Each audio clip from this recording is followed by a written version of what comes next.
Now we are live. Appreciate everybody for tapping in. Appreciate y'all for waiting. This is a special late night edition, and we got some interesting shit to pop on the channel tonight, man. Um, and by that I mean we do have a video file to play tonight. Got a bunch of different, got a bunch of different shit to talk about tonight, man. Yeah, this Cassidy the hustler. Stay tuned for that. That will be played tonight. A lot is going on between Cassidy and Sue Surf that we're going to be speaking on tonight. A whole bunch of shit on Clubhouse is popping off. We're going to talk about that.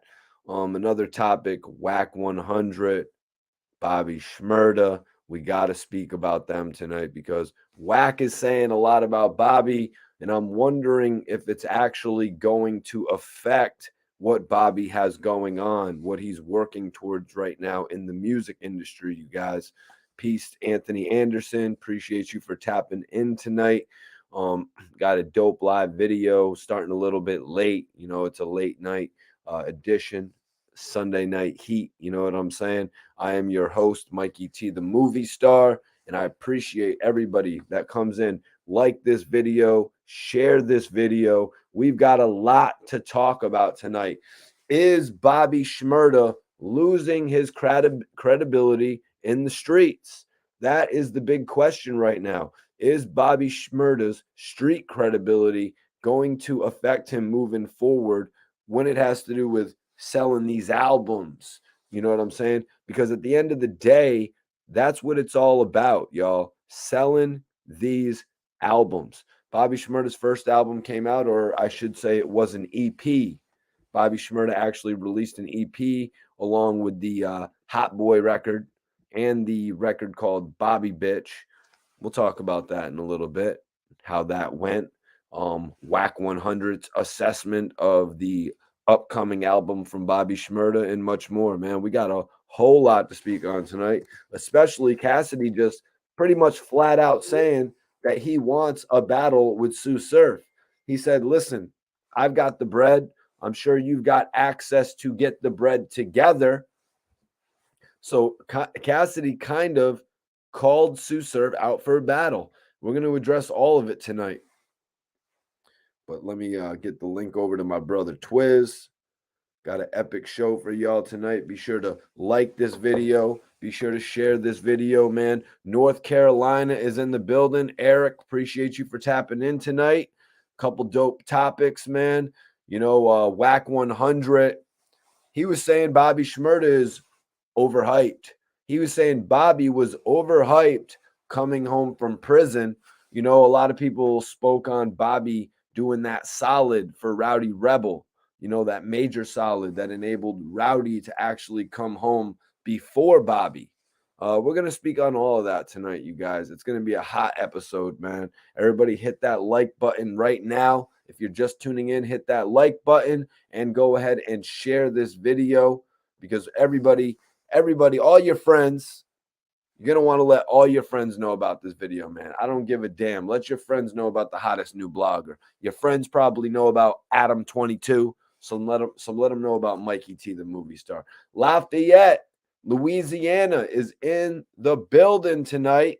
Lafayette, Louisiana. Let me give you all a little taste of what we got. Mikey T, the movie star. We on a report card radio. Stay tuned in, man. You already know how he carry it. Easy. We're going to get into a piece with Cassidy, you guys. Actually, speaking on Sue Surf, that's right.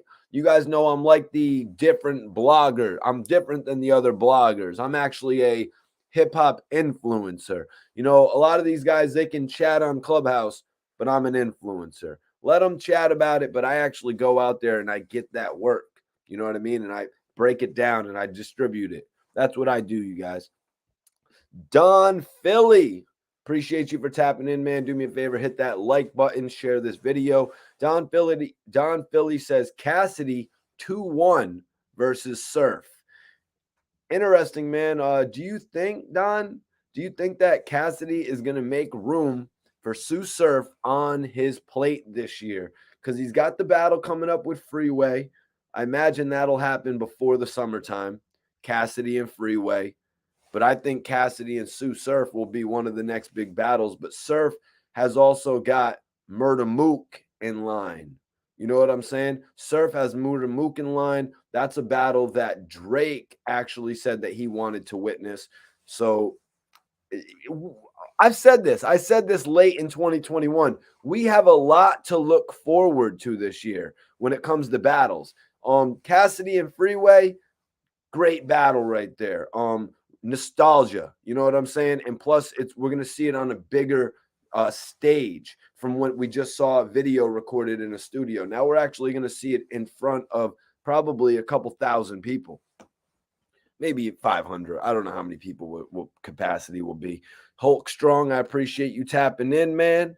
Don says, yeah, Cass will. Now, as far as a prediction on a Cassidy and Sue Surf battle, man, I'm gonna have to save that prediction for a little bit later when my co-hosts get into the building. But just talking about the battle a little bit, you know, these guys are two of my favorite dudes in the culture right now when it comes to battle rapping. And I've said this on multiple occasions.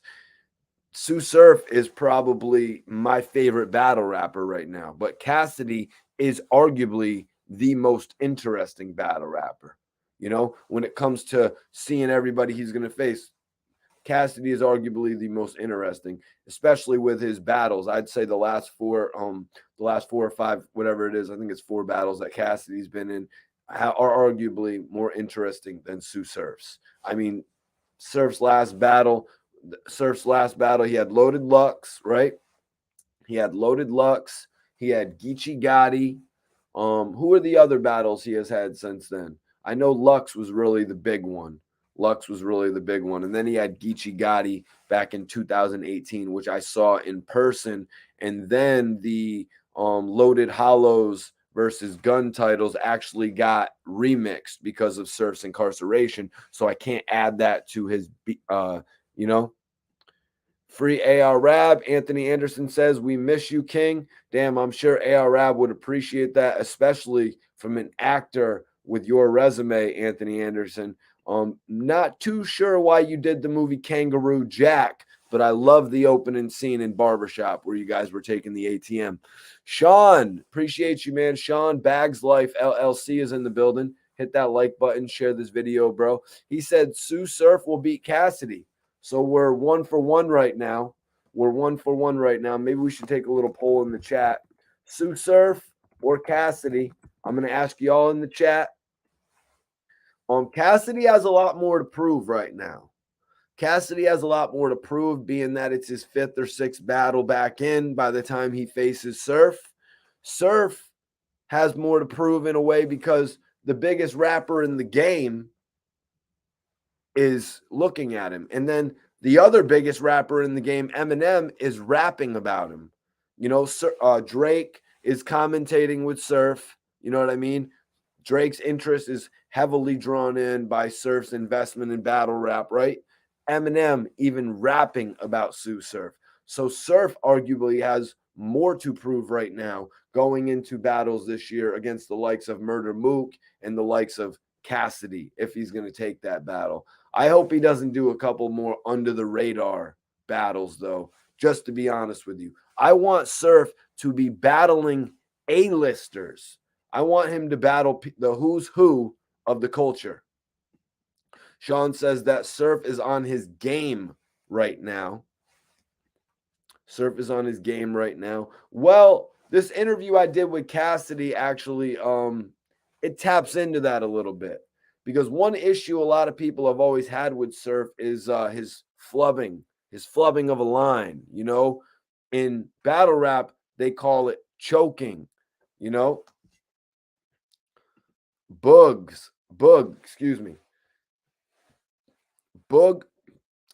says Surf is gonna cook Cassidy. Right now, for everybody tapping in, I'm taking everybody's thoughts. Who's gonna win the battle? Sue Surf or Cassidy, if it happens. Cassidy actually told Surf to go get his money up.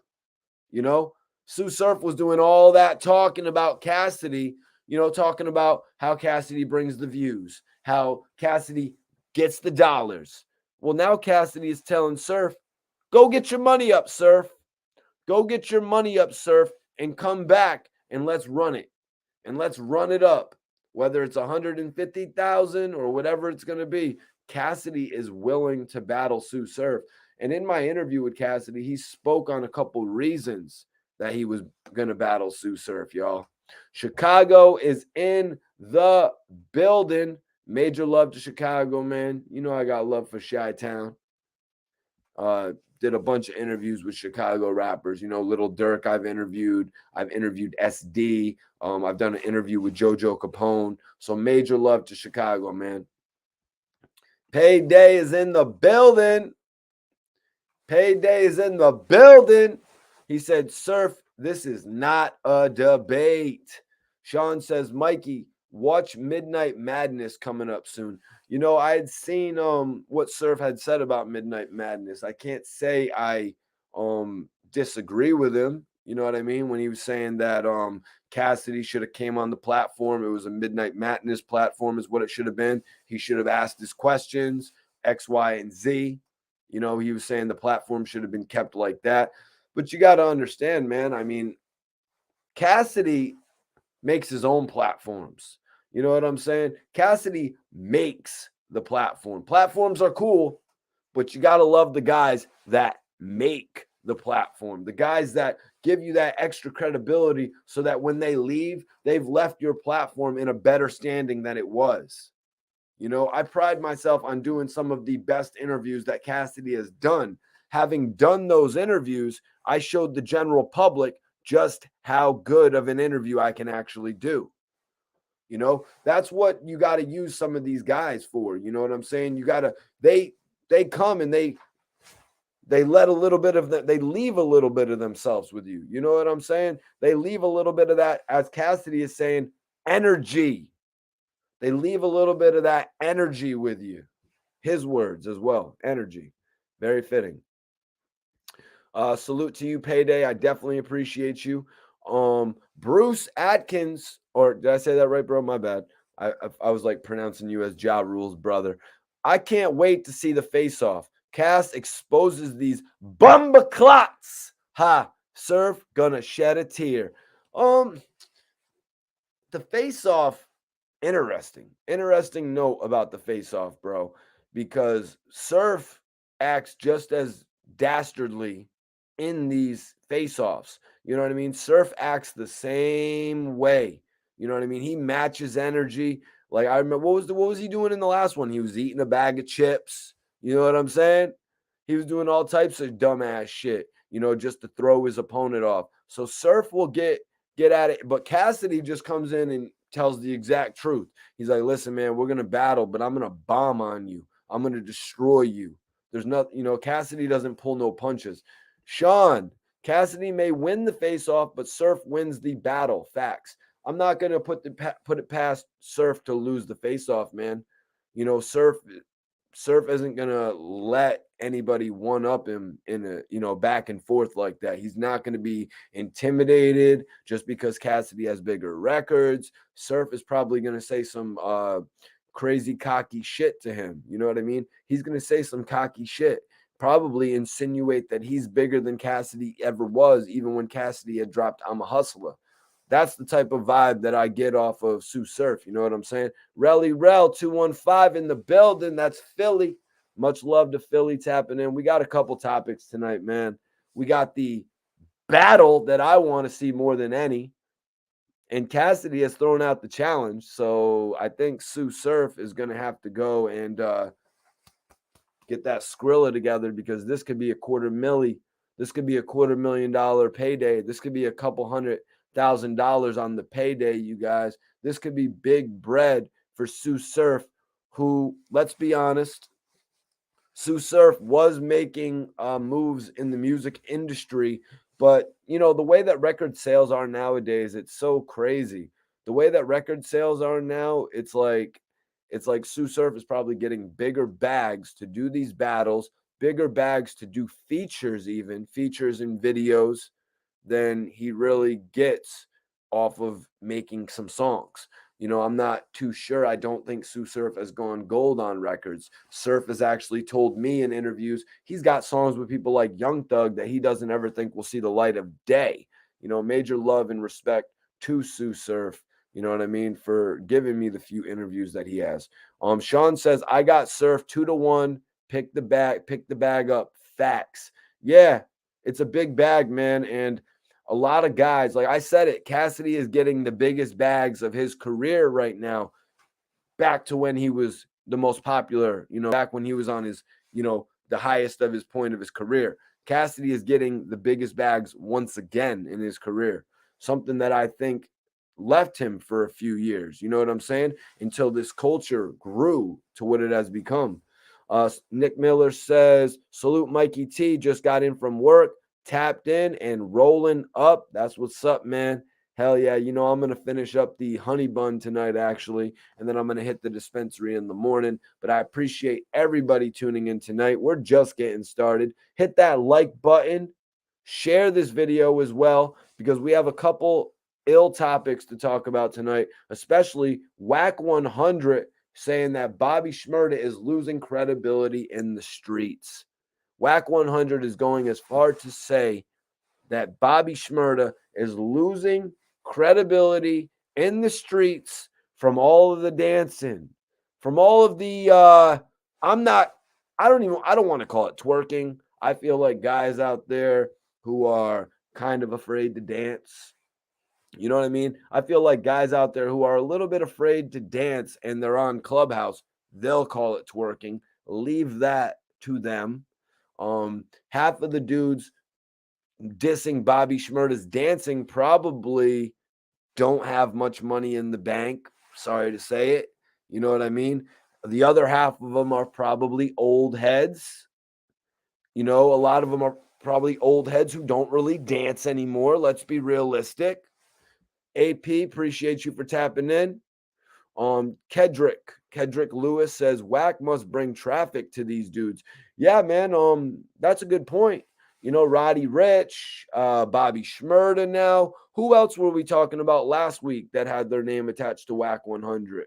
You know what I mean? Wack 100, Mimo 600. Wack 100 brings some light to these guys' name. You know what I'm saying? But Wack needs to realize a guy dancing, like, yo, bro, like, first of all, Tupac did a little bit of dancing too. You know what I'm saying? And I'm not putting it on the same line as what Bobby's doing, because it's a whole different age. Tupac also wasn't wearing neon. Yeah, he was. He was wearing a little neon. But yo, people weren't wearing neon green shoes, like, you know what I'm saying, for a certain point in time. Bobby's doing all types of different shit, man. People weren't wearing choker chains back in the day. And now everybody wears choker chains. You sort of feel like, why would my pendant be all the way down here? My pendant should be right here where everybody can see it. The world has changed, man. A dude getting out of jail. I saw this with Casanova. When I first met Casanova, big ass dude, wife beater, you know what I mean? Wasn't really sure what he was going to do to get into the game. He had a big hit single. All eyes were on him. All eyes being on you at some points can be horrible. You know what I'm saying? Because it's like you're not ready for all eyes to be on you. You're not getting your shave up every day. Your hair's not looking like how you want it to every day. You don't have new clothes to impress people every day. Believe me, a lot of famous stars have seen that point of their career. You know what I mean?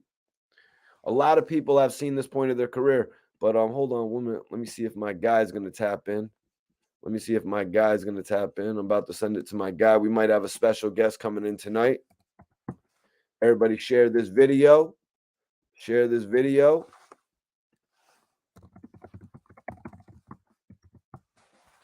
Share this video. We might have a special guest. Damon says Wack is looking for trouble. Wack is looking for trouble. I don't know about that, man. Wack 100, Bobby Shmurda. Why is he doing this? Could it have something to do with the fact that Bobby's not going to mess with his artist? I don't know. I don't really know about that. I think Wack was just asked a question on Clubhouse and he responded. You know what I'm saying?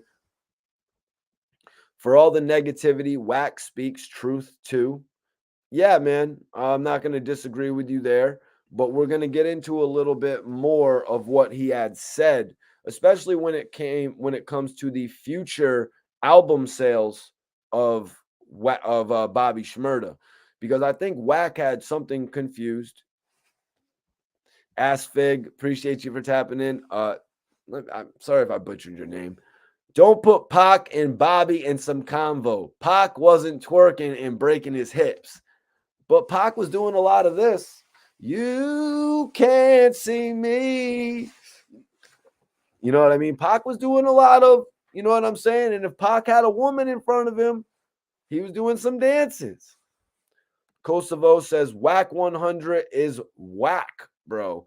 You know, I remember a point in time when Wack 100 was first getting into the game and he had a couple artists and not many people really respected him to the certain degree.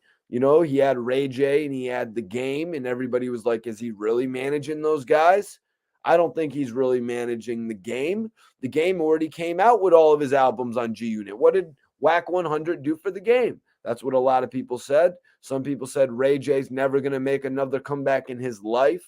But Wack used those artists to get everybody to see the lane he was in. And now all of the new artists, all these guys born in 97, 98, 01, all these young dudes who don't really know about those careers that we've all watched in front of our eyes, they all mess with Wack 100. They're like, oh, yo, he actually messed with the game. Not necessarily knowing that game wasn't linked up with Wack 100 when he was dropping the documentary, when he was dropping the Doctor's Advocate. You know what I'm saying? At the game's most popular point of his career. Yo, bro, just get your video on, bro. I don't want to let everybody know who it is. I got a special guest about to tap in, but plug your video in, bro. Everybody share this video. Share this video. Mad love, excuse me. He said, blessings, Mikey T. Appreciate you for tapping in. Cody says, 50 just dropped some new fire tonight. Does it have anything to do with the pictures he's been posting of Little Dirt? Because I am quite interested to hear what they've got cooking up. Wack is whack, fam. New York native says that. Mickey Mouse. Salute Meek Mill, man. He had one of the dopest albums of the year. Colossal the Don, 2021, that is. Salute to you, brother. Appreciate you for tapping in. Everybody share this video. Everybody share this video, y'all. Oh, damn. Oh, damn, bro.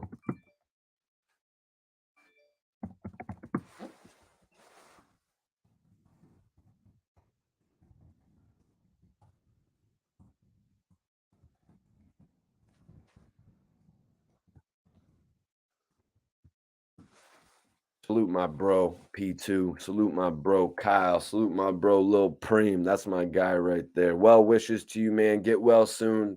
That boy's a star. Red Hook. Red Hook, Brooklyn. That's what I'm talking about. Red Hook. You always good over here, Mikey.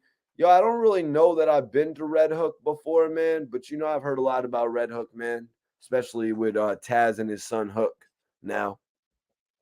Sean says the game and Kanye got some new fire. That is true. And we are going to tap in on that as well later in just a little bit. Salute Mikey T. Ron G's 215. Salute to Philly. Salute Mikey T. Keep the content coming. You already know, bro. I'm going to keep the content coming every week. That's what I've done since like 2009. Every week of the year, there's a new Mikey T, the movie star story out there. Salute to Mikey T and peace to everyone in the chat. Major salute to you on the tap in, my brother. Definitely appreciate you tapping in. If you haven't already, hit that like button and share this video. You know I appreciate everybody in here that shows love to the channel.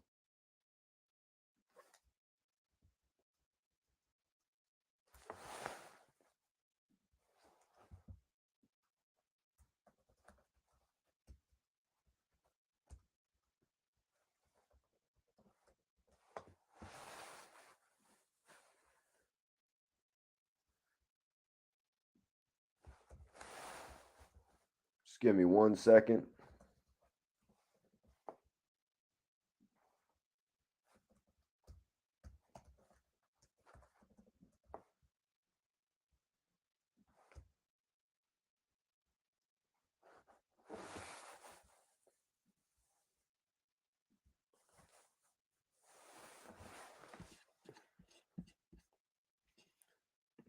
Appreciate you, bro. He once was a thug from around the way, Mikey. Who you talking about, Colossal? Who you talking about, my brother? Were you referring to Bobby Shmurda? Oh, Cody with the information. He said, yes, it did. It is called Powder, Respect. It's the cover track for Force. I respect your knowledge of hip hop. Thank you, bro. I appreciate that. What is the cover track for Force, though? What is that? AP says, I try to tune in every time I get the chance to, Mikey. You're a real one. I appreciate you tuning in to the videos, man. That's some real shit right there. We got a snowstorm and we smoking pink runts tonight, fam. What you well, I'm finishing up the honey bun, bro. I was actually thinking about popping a bottle though, because you know that snow's about to come in. I was like, man, maybe I need to pop a bottle since we ain't fitting to do nothing crazy tonight besides stay in with all the snow. Cause my boy just told me we fitting to get some snow out here in Connecticut, which sucks because that's gonna mess up the next couple days of running around and shit. But in all honesty, I was putting together a couple interviews this week, so I'm going to be stuck in the crib a little bit. I'm trying to really connect with a few legends this week. Got a couple dope interviews that I don't want to let out of the bag just yet. You know what I'm saying? But also, with the snowstorm and shit like that, we're going to be pumping out this news and shit. Just like tonight, we got to talk about Cassidy calling out Sue Surf. Cassidy called out Sue Surf on Clubhouse. He called him out. He said, get your money together and let's get this battle. He said, let's get this battle. So that leads me to believe that it's going to be more of a winner takes all situation. Sue Surf was talking big bags. He was talking like 150K, right? He might even said 180K. That's big money. I think Surf wants that money. I think Cassidy wants to put it up. But that might have to come with judges. I think judges might return, scoring might return. If we're going to have battles that actually are for bread, I think scoring has to return. Sean says, I watch all the time, love the show. Definitely appreciate that, man. I try to do a mix of live videos, reporting the different news, as well as putting out my interviews, man. I've been keeping it the same flavor for the last few years, but I ain't going to dip away from what I used to do. Man.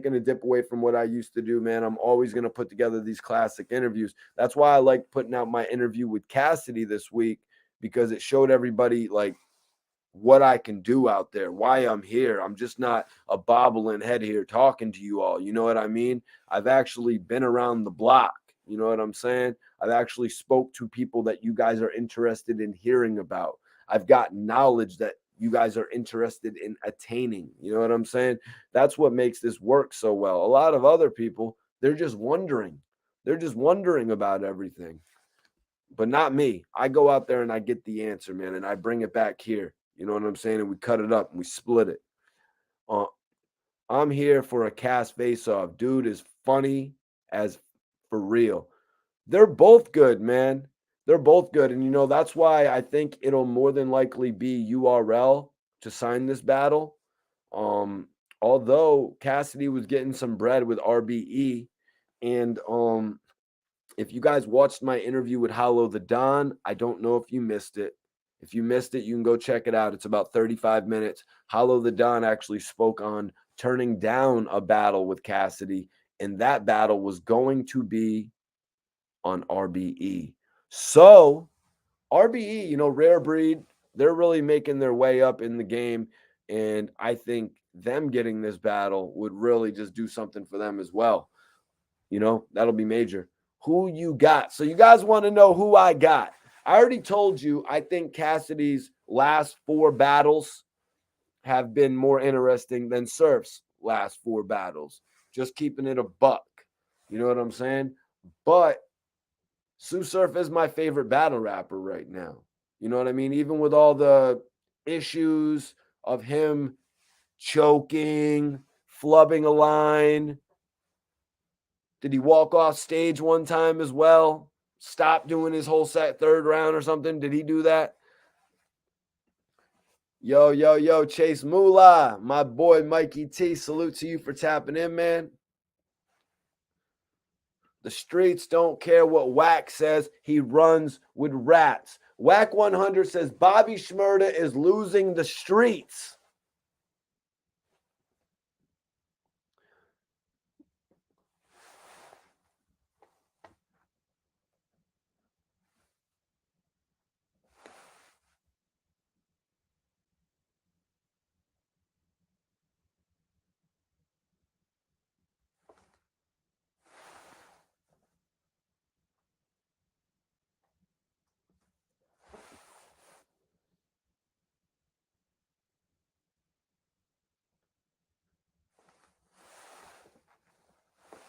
Boom. We Gucci. We Gucci. Share this video, everybody. What's up with you, Schizo? Appreciate you tapping in tonight. Share this video, everyone. We going up tonight. I got the energy drink. Saving the chronic for after the topics tonight. You know what I mean? Justin says that old head cap all the way around. Shmurda want to dance and fall off couch. It's money. It's money. It's money. Yeah, Bobby Shmurda's dope as hell, man. JT the Bigger Figure. That's my guy right there. JT the Bigger Figure. He actually ran into us at South by Southwest. JT the Bigger Figure ran into us at South by Southwest, and he actually brought us up to his hotel and shit and introduced us to his whole crew and showed us what they was all doing for South by Southwest. I got a lot of game from JT the Bigger Figure. Whole lot of game from JT the Bigger Figure, man. But yeah, man, we got to talk about this shit. We got to talk about Wack 100 saying Bobby Shmurda is losing the streets, right?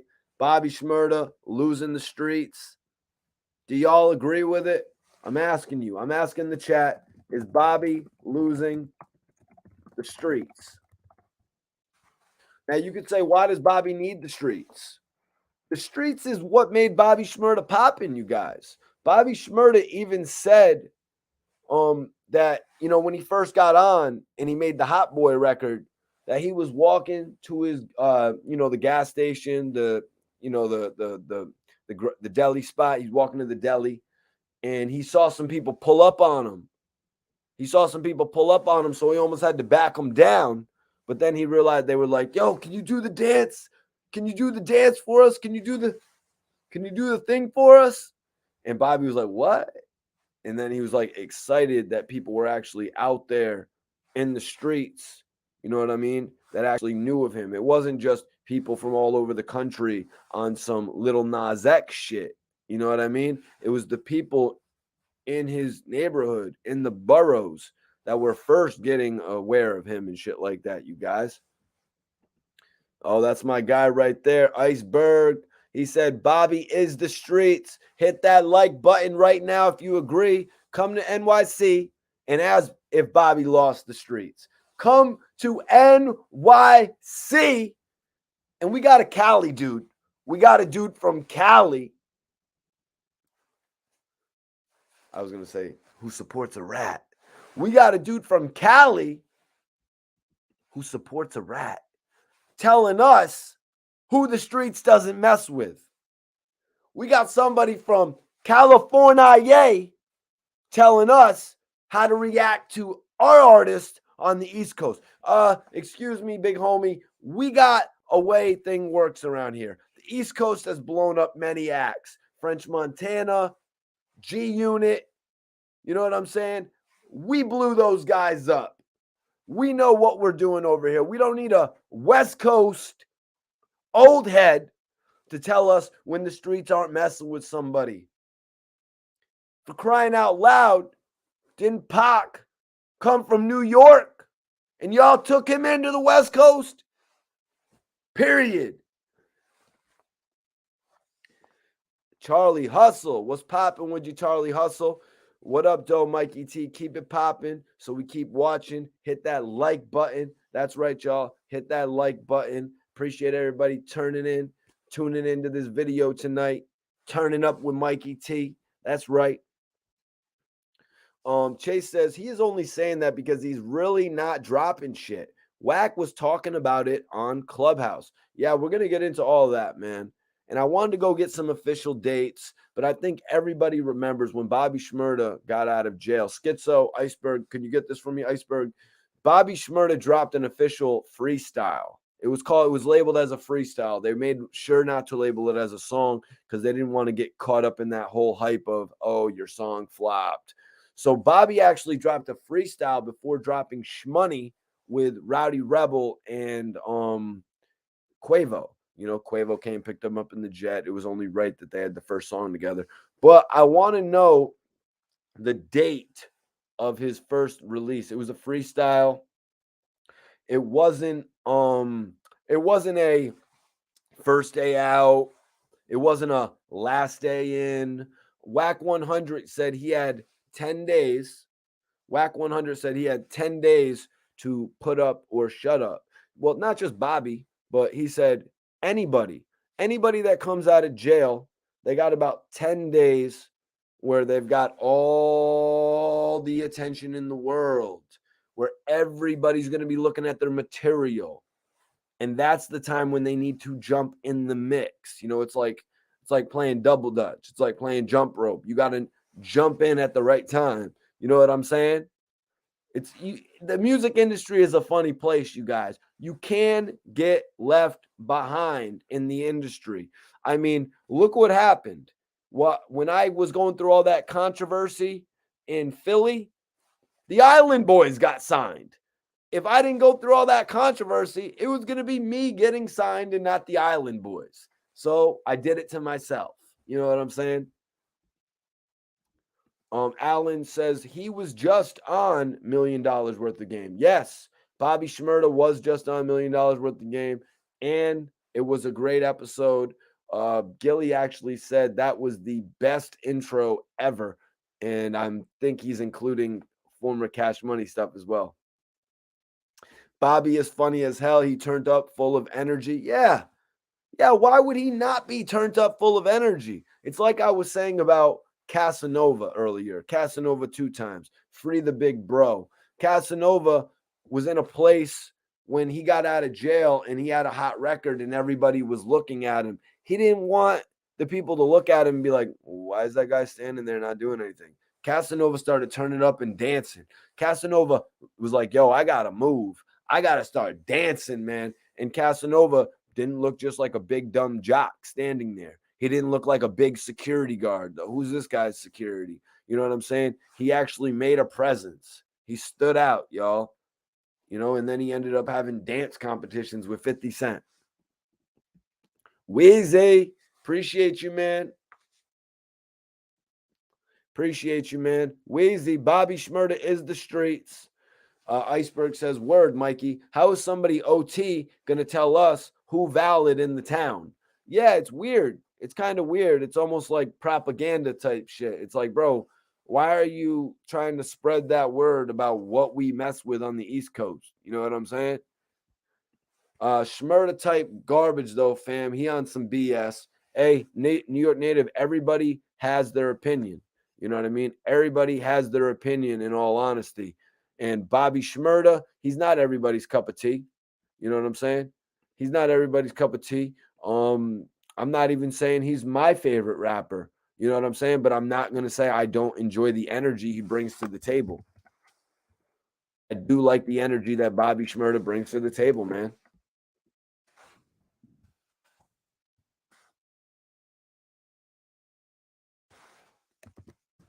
Because otherwise, it would be like, yo, you're lame, bro. You ain't doing shit in the video. You're just standing there. I was just thinking about it. You know what I mean? A lot of these dudes who come up and get bread, and they're like, yo, I got all this bread. And then they just stand there. I mean, come on.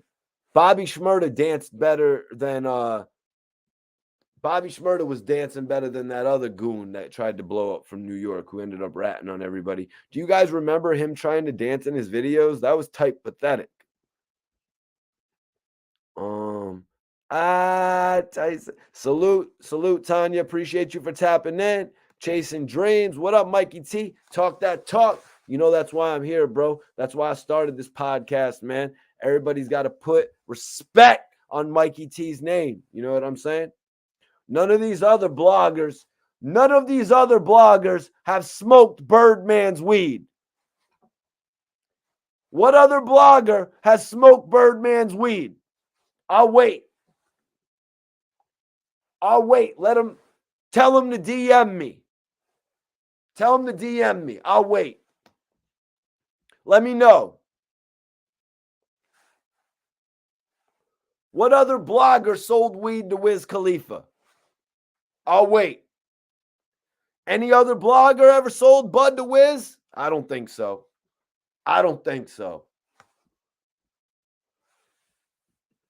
September 3rd, No Time for Sleep, freestyle dropped.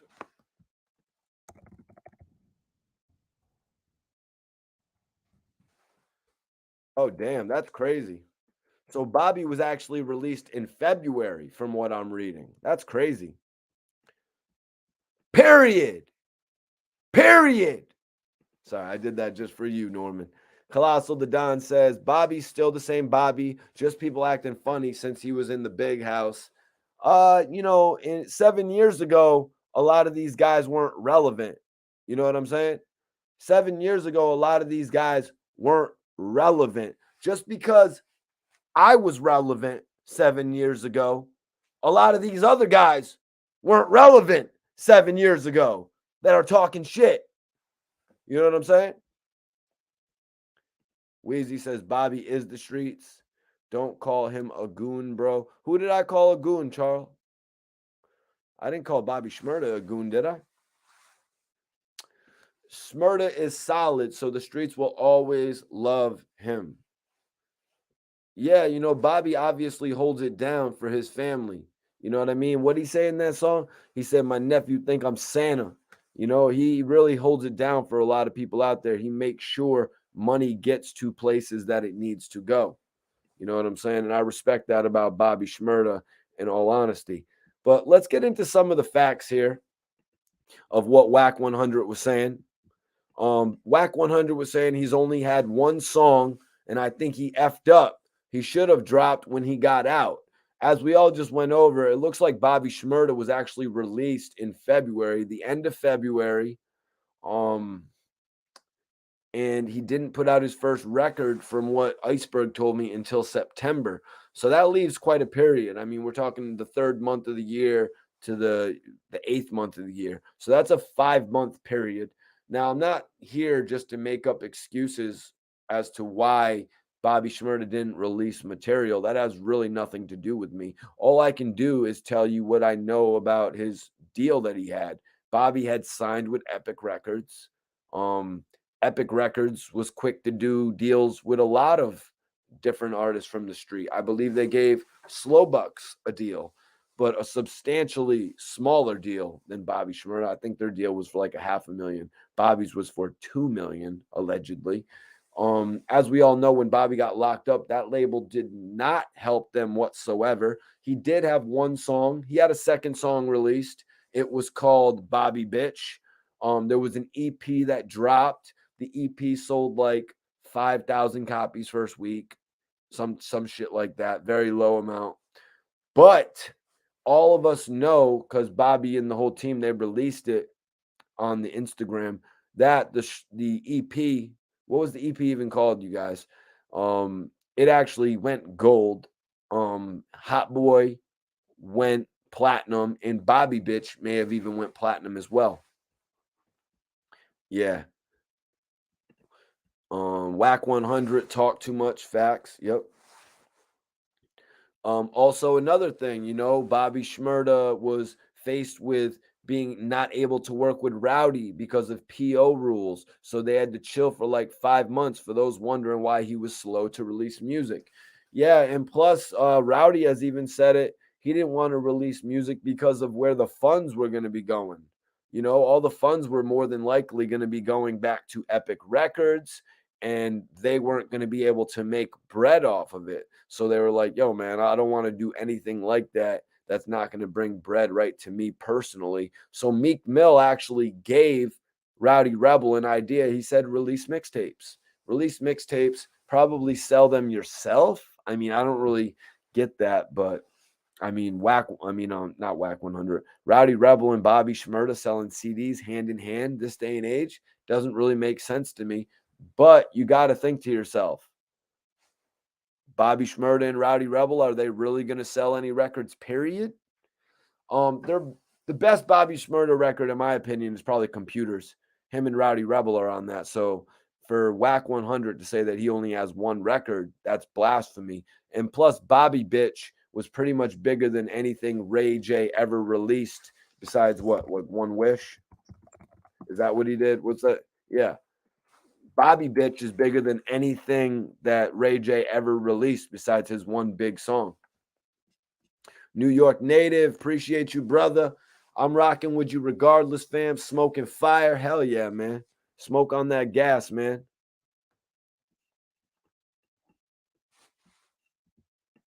Wack needs to worry about what Game is doing.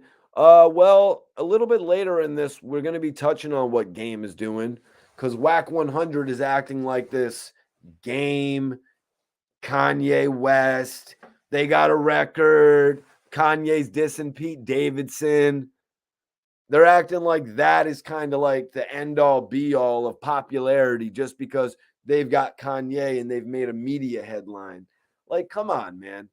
That's not the biggest shit going on in hip hop right now. The NBA Youngboy and Little Dirk shit is bigger than that. Like, and I'm just being real. Kanye West dissing Pete Davidson that's save that shit for People Magazine, man. It's not what we're talking about over here. Don't forget they have the Migos too. Yeah, Bobby. Let's break it down, Colossal. Bobby decided to take an extra year and a half in jail to help out Rowdy Rebel, so Rebel wouldn't have to spend an extra 3 in jail or 4. You know what I'm saying? Bobby took extra time out of his life, out of this hell of an enjoyable life, this heavenly enjoyable life that we see Bobby Shmurda have. We saw him put that all on the line for Rowdy. So when he gets out of jail, sure, Bobby could have put out a record with Offset.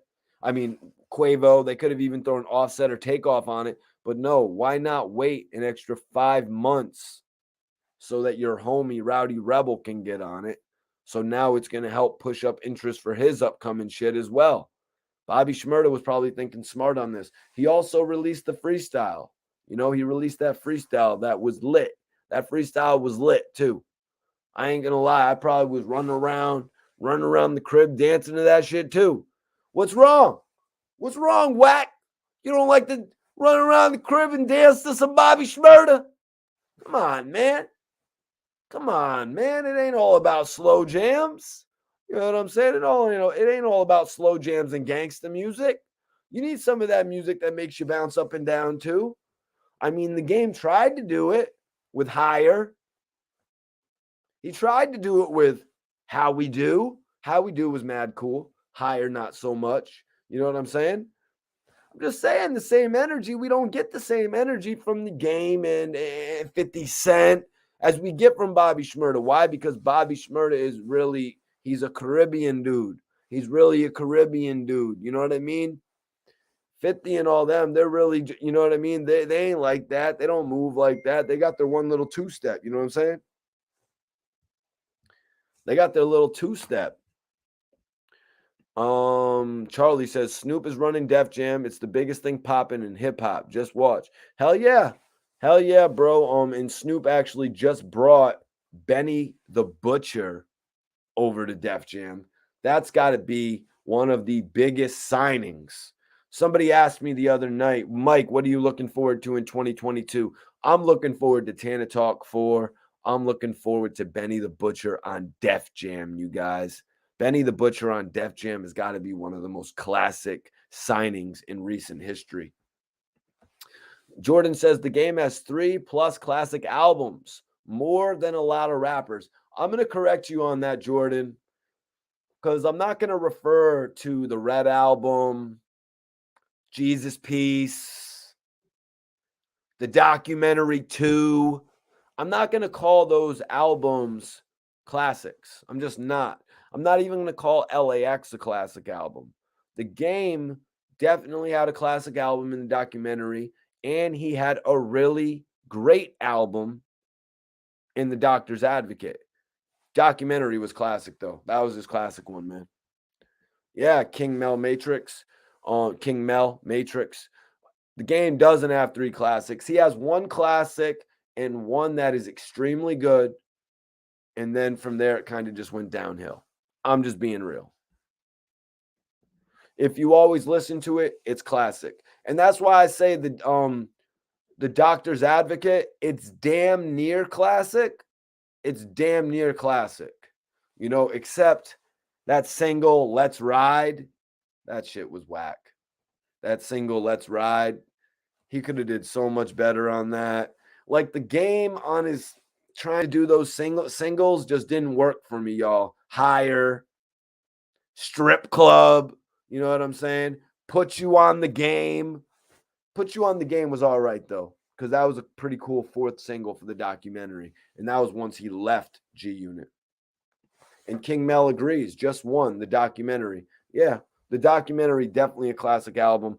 And that is the Game's most replayable album, followed by his second, though.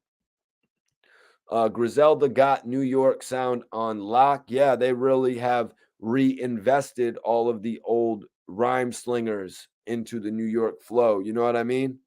With all of the with the way that guys like French, French and Nicki Minaj, the way that they took the New York bass and they flipped it into massive popularity without really having to do the New York style. You can't hate on them for that. I love what French and Nicki Minaj have done. You know what I mean? They're 2 of the biggest stars ever from New York City. H. Ellis says classics is when you play it straight through with no skips. Yep. Facts. Major facts, man. Major facts on that. So 50. I really love the Power of the Dollar album. Even more than I love Get Rich or Die Trying. Just personal preference. Locks is fire. Very Wu-Tang influenced. Hell yeah. Appreciate y'all for tapping in, man. We're about to be joined by my co-host SV Twiz, and we're going to get further into this. But we're going to talk about the song Bobby Shmurda. He released a freestyle, followed by a song with Rowdy Rebel and Quavo called Shmoney. That song is called Shmoney, right, guys? I'm not messing that up. It could have had a better title. Maybe it could have had a better, more memorable title, because I feel like they've probably dropped a song called Shmoney before. But Wack said that he thinks he should have dropped when he got out. But hold on. Bond Simmons is about to join us. Bond Simmons is about to be in the building. Dope Boys was my shit. Yeah, it was cool. Bonds, what's good, bro? What's goody, my guy? Shaking. Salute. What is up with you, G's? Appreciate you tapping in tonight. Last night you was at a little party. Yeah, man. Shout to Money Mel, man. Shout to the Money Mel collection. And my man, his bro. It was his big bro, birthday party and all that. So, had to pull up and pop out. Yep. And some loved ones. Tonight, Rosewood is at a show in Philly. Dutchy Man from Major Figures. Okay. Hell's out there. Yeah, man. Some, shit be popping on this side. Yeah, you know what I mean? Yep. We'll be having shit going, man. But man, interesting enough, Bonds, a West Coast guy, Wack 100, is saying that Bobby Shmurda is losing the streets. So it's a West Coast guy sort of telling us, narrating what's happening to a New York guy. You know what I mean?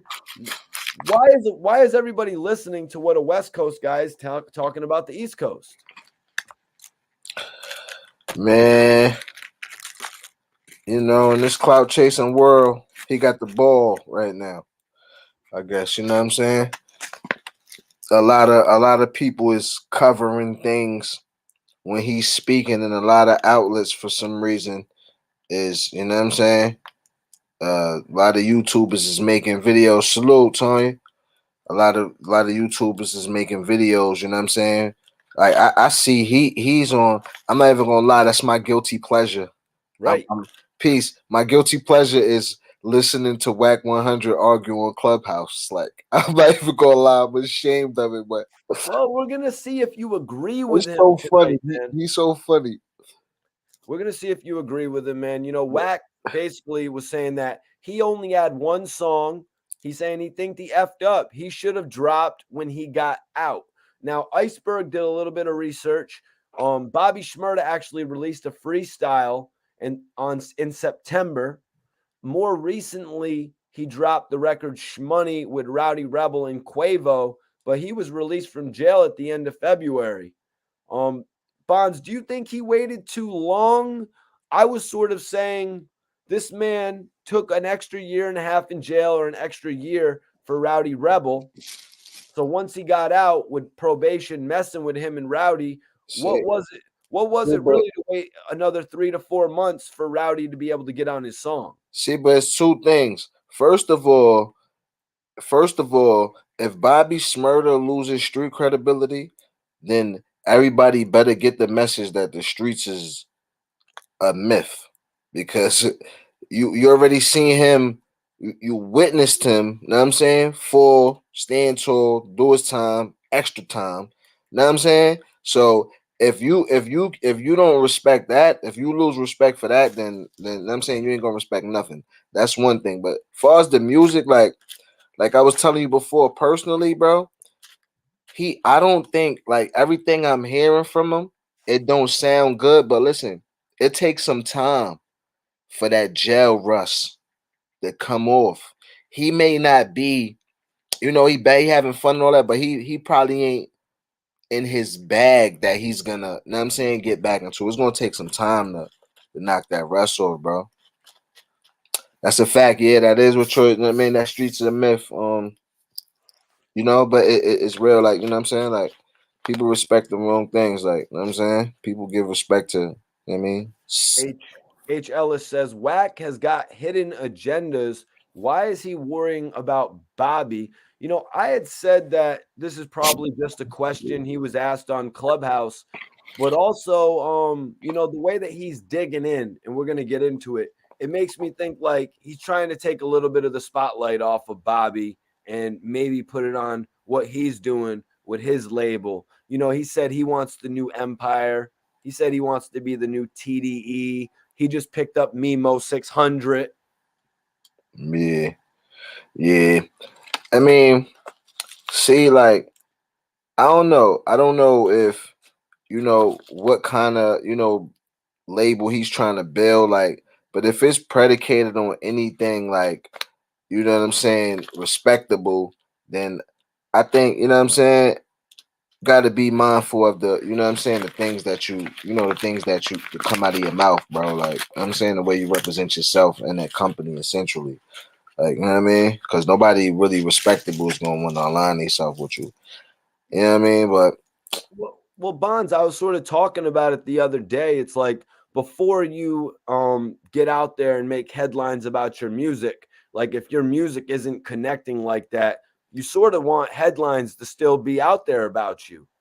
So you sort of want to, like, some of these artists, they'll start beefs if their music isn't connecting, right. shit like that, just to keep their name in the headlines. Yeah, stuff like that. Crazy.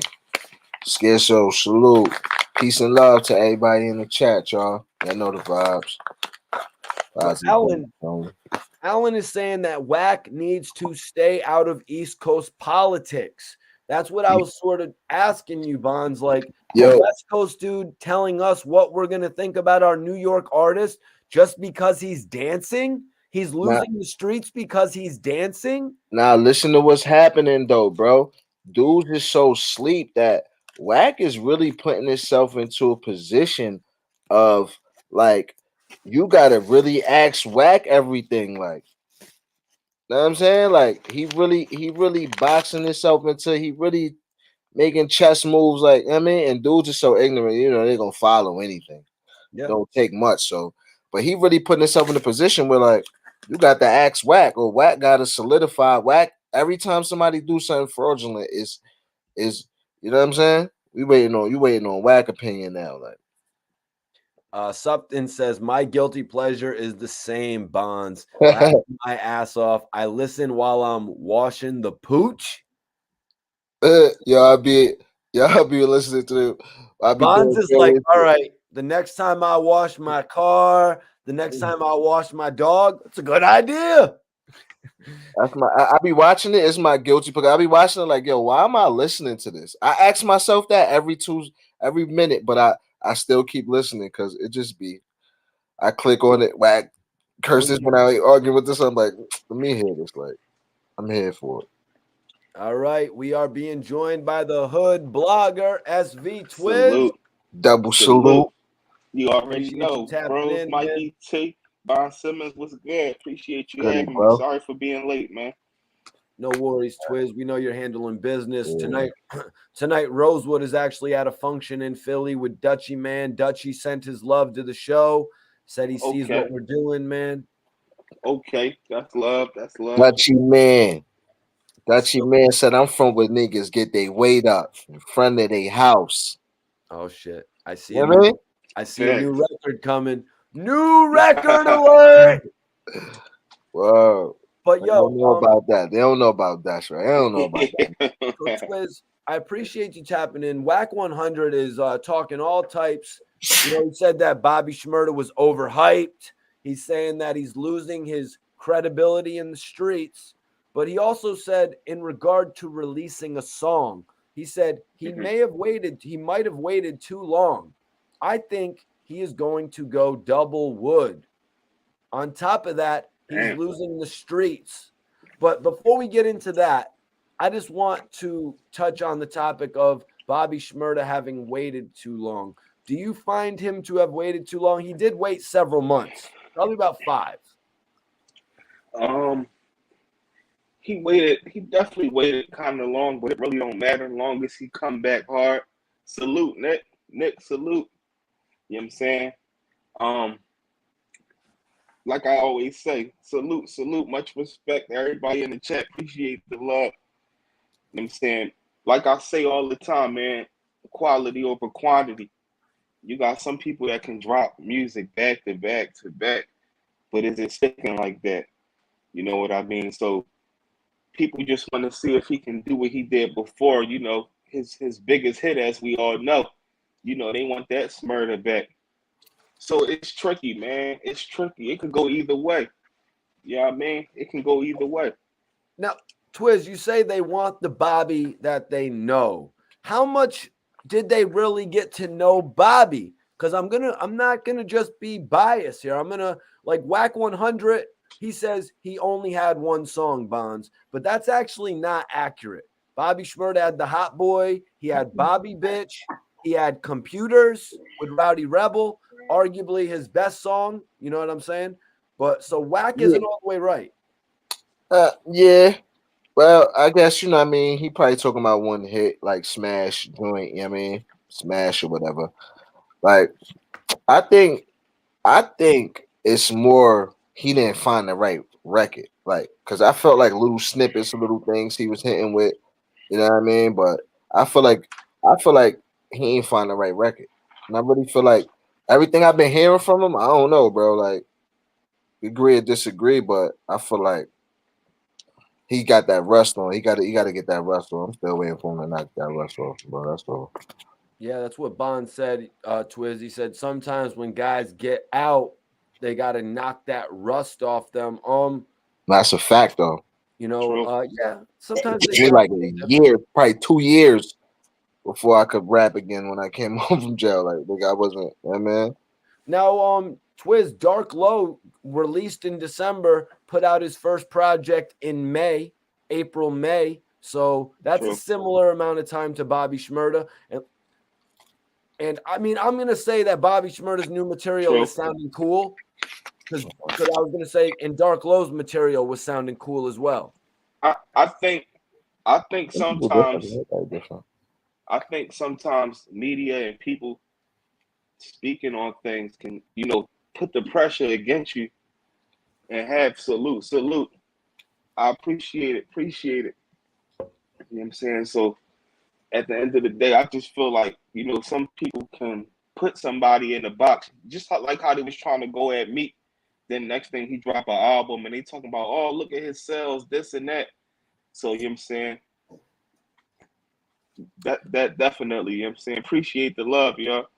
Mr. Uptown says prime example is Boosie. He hasn't been the same since getting out of jail, bro, and that is facts. Well, let me tell you the difference of Boosie. The difference with Boosie when he got out of jail, all the shows were popping. Boosie went on and probably made millions of dollars just based off of touring. Bobby Shmurda comes home, shows aren't really the same. You know what I mean? They aren't the same as they used to be. But when Boosie got home, it was really there was so much money for him to get. He was getting like 40, 50,000 a show. Yeah, and some I ain't gonna lie, some that rush hit. Certain artists is different. Everybody's different. Like, you know what I mean? Because you have certain dudes that be writing albums in jail, come out with a bunch of stuff. Like, Gucci. me Facts. personally as an artist, I couldn't write in jail.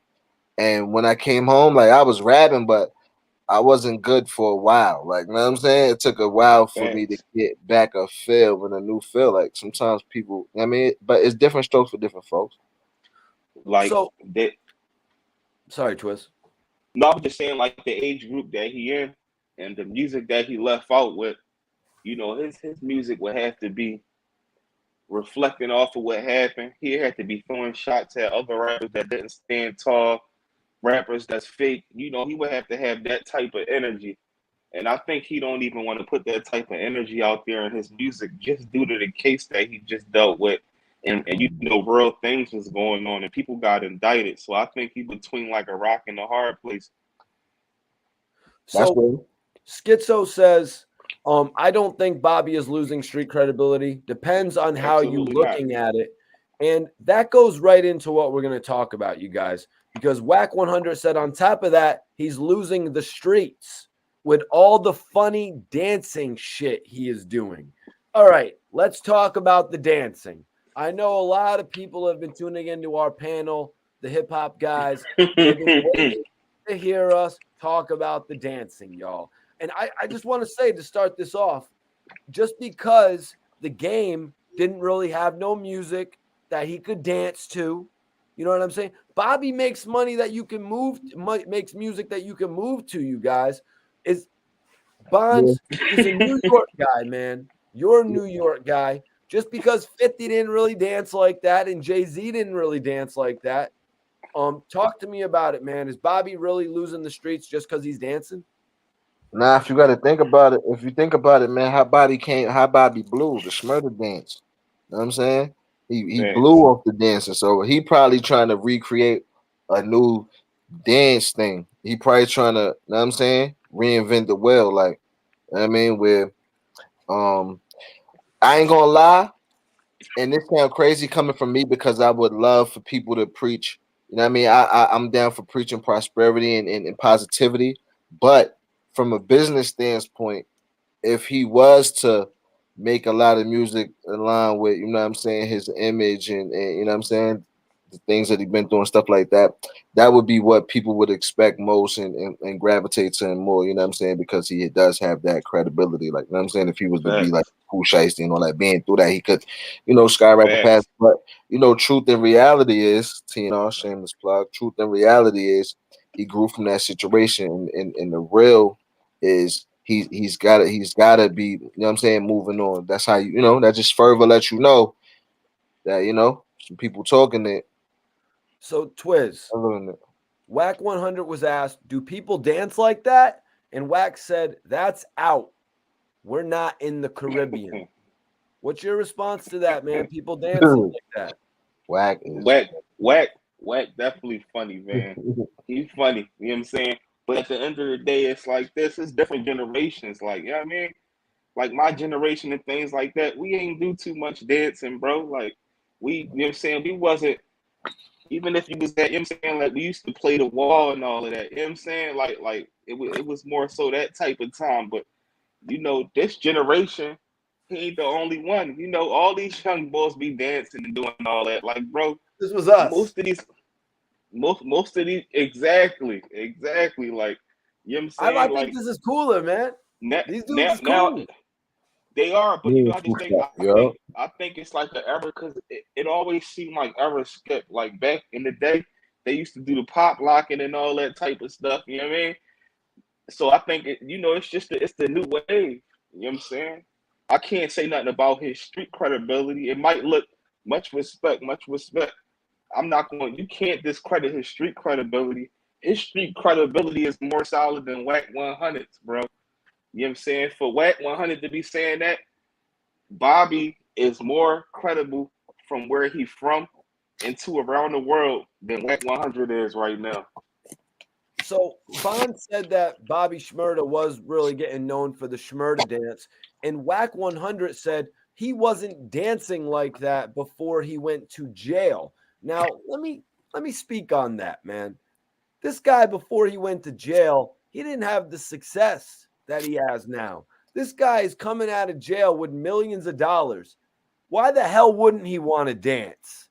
This man wants to. This man feels like he's walking on water right now, talking about that type of shit. Bobby Shmurda was not the same man when he went into jail. You guys, he didn't have all that money that he has now. That's my opinion. Maybe. Yeah, and Well, he not going that route. He not well, going that Pooh Shiesty route, that route that he came in and got him locked up.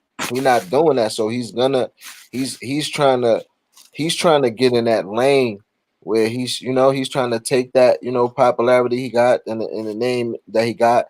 And he's trying to, you know what I mean? He's trying to, I think that, that's why he's trying to be more, less street with it and more like, I guess, pop culture, more dance, and you know what I'm saying? Yeah. So let me ask you, what? Bonds. Um, Wack said that he wouldn't have had the street credibility if he was moving like that. If Bobby Shmurda was doing all this fly dancing around all the girls, saying leave the guns at home, bring out the girls for your videos, if he was doing that 5 years ago, 7 years ago, when he first released his shit, would he have been as big as he is now? I mean, the song was good. This is the thing, though. Oh, This is the thing. I don't think, damn, I hate saying stuff like this. Sometimes I like keep my opinion to myself, but I don't. I just think the song was good. I don't think he's that good of an artist to you know what I mean, to have did more than what he did. Like, you know what I'm saying?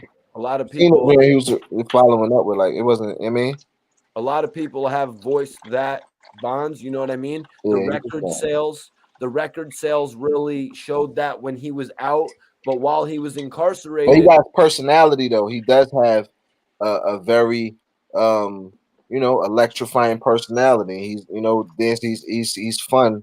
You know what I'm saying? But just song wise and lyric wise, like he just need a better circle. Like I like Rowdy. I think Rowdy Rebel is as a more complete artist. Like, you know what I'm saying?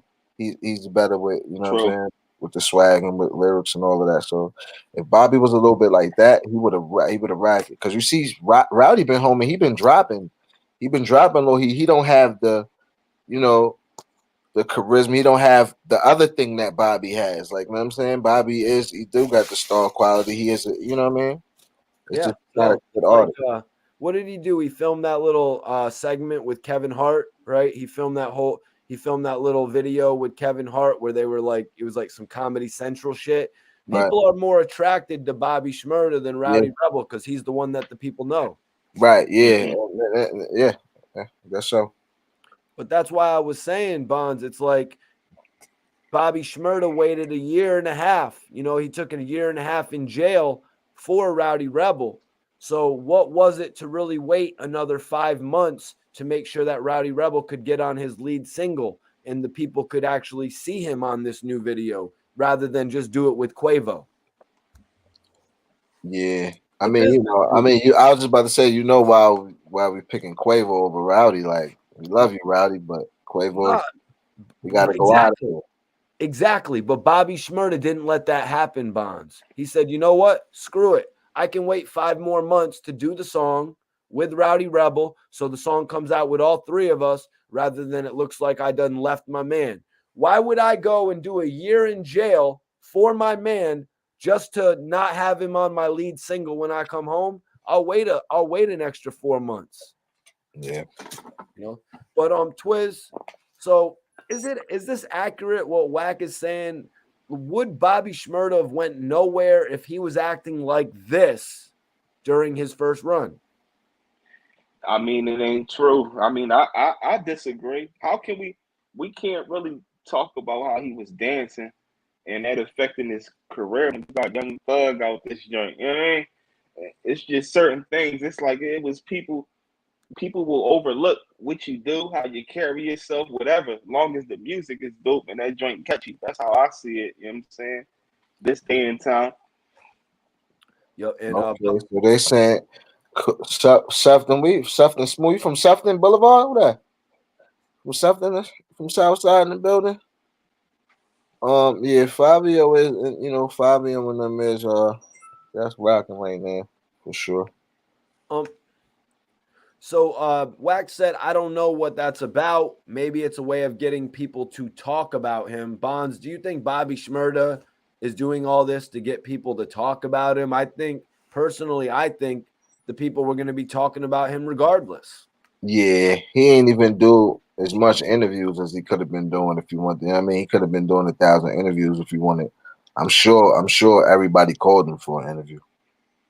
From the top to the bottom of people doing interviews. You know what I'm saying? All right. So, Twiz, overall, what's your take on Bobby Shmurda's comeback to the game? You know, what's your take on the Uh, way he's presented himself and he's building towards an album now, I guess?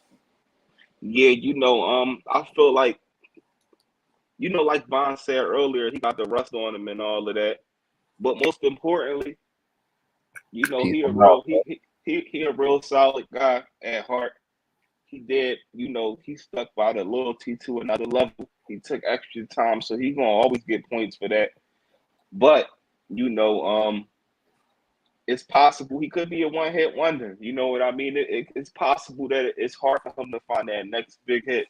You know what I mean? So it can go either way. I would like to see him succeed, but he has yet to proven otherwise. You know what I mean? Yeah. Hold on. So he could still be a one-hit wonder, even though he's doing all these crazy videos and going to all the interviews, laughing throughout the whole interview. He could still be a Yeah, one-hit it's wonder.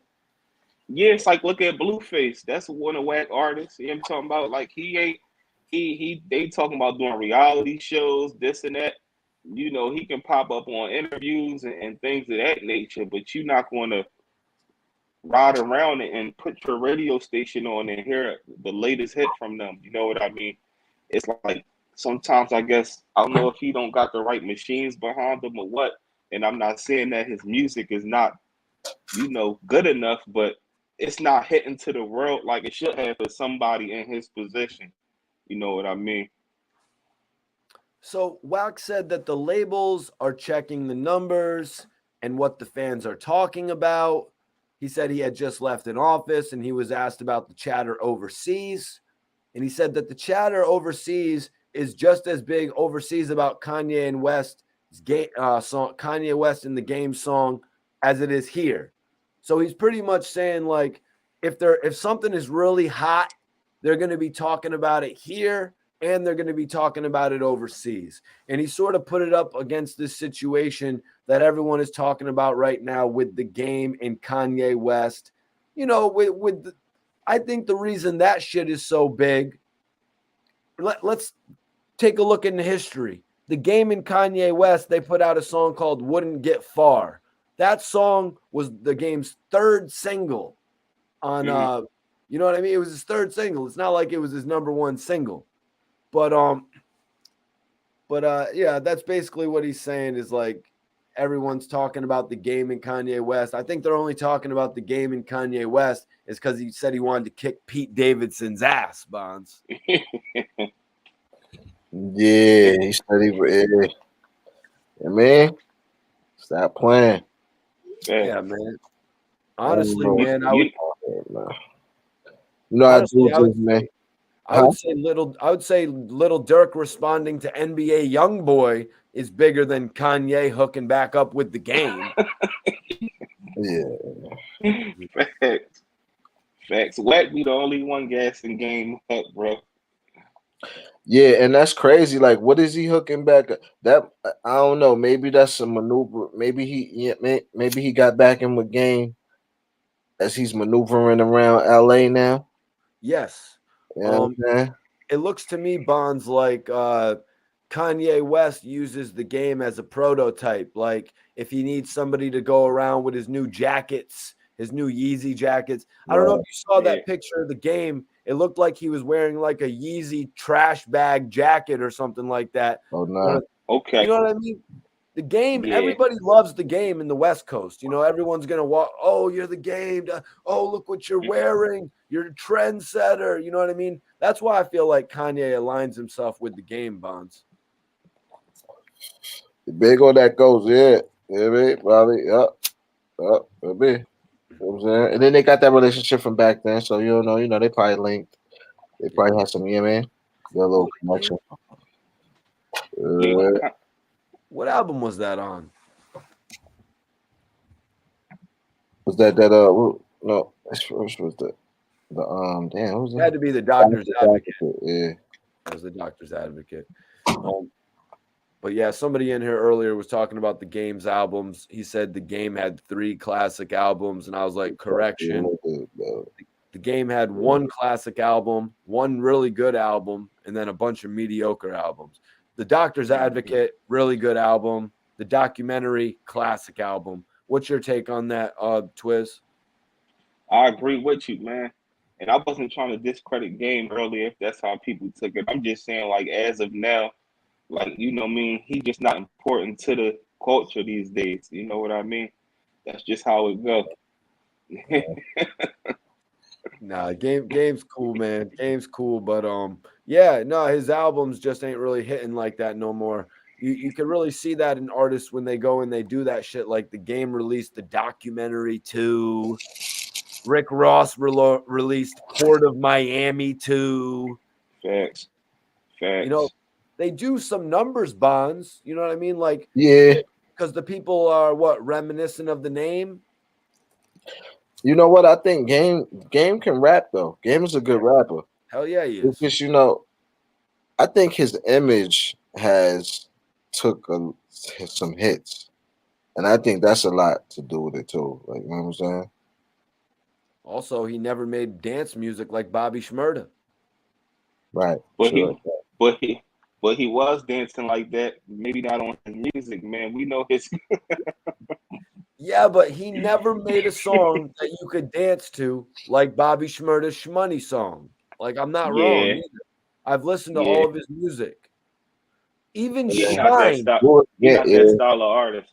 Even Shine had a song that you could dance to. It was called It's Okay. Do you remember that Shine song? That was like, it was like, it was like some funky ass beat from Shine. It's okay. That's when the streets was in hip hop. Yeah, exactly. Wack 100 is kind of late on this. So let me see here. So Wack said if they ain't talking about you and you're releasing music, the label isn't going to release that album. They know they are going to catch an L and you're going to get credited for an album that you owe them. Now, Wack saying this about Bobby Shmurda's new music it doesn't make sense. Yo. So Wack saying this, it seems like he's talking about the past because that is what happened to Bobby Shmurda in the past. His album came out and nobody really cared about it. If they cared about the single, but nobody went and bought the EP. Right now, everybody's talking about Bobby Shmurda. They're trying to get him on the Breakfast Club. They just had him on the $1 million worth of game. You know what I mean? Mm-hmm. He's doing all these interviews where about 30% of the interview is laughing. True. It's annoying. True. Saying. True. And like with Breakfast Club and all that, they just want to get straight to the dancing, man. You know what I mean? Like that's really a big thing.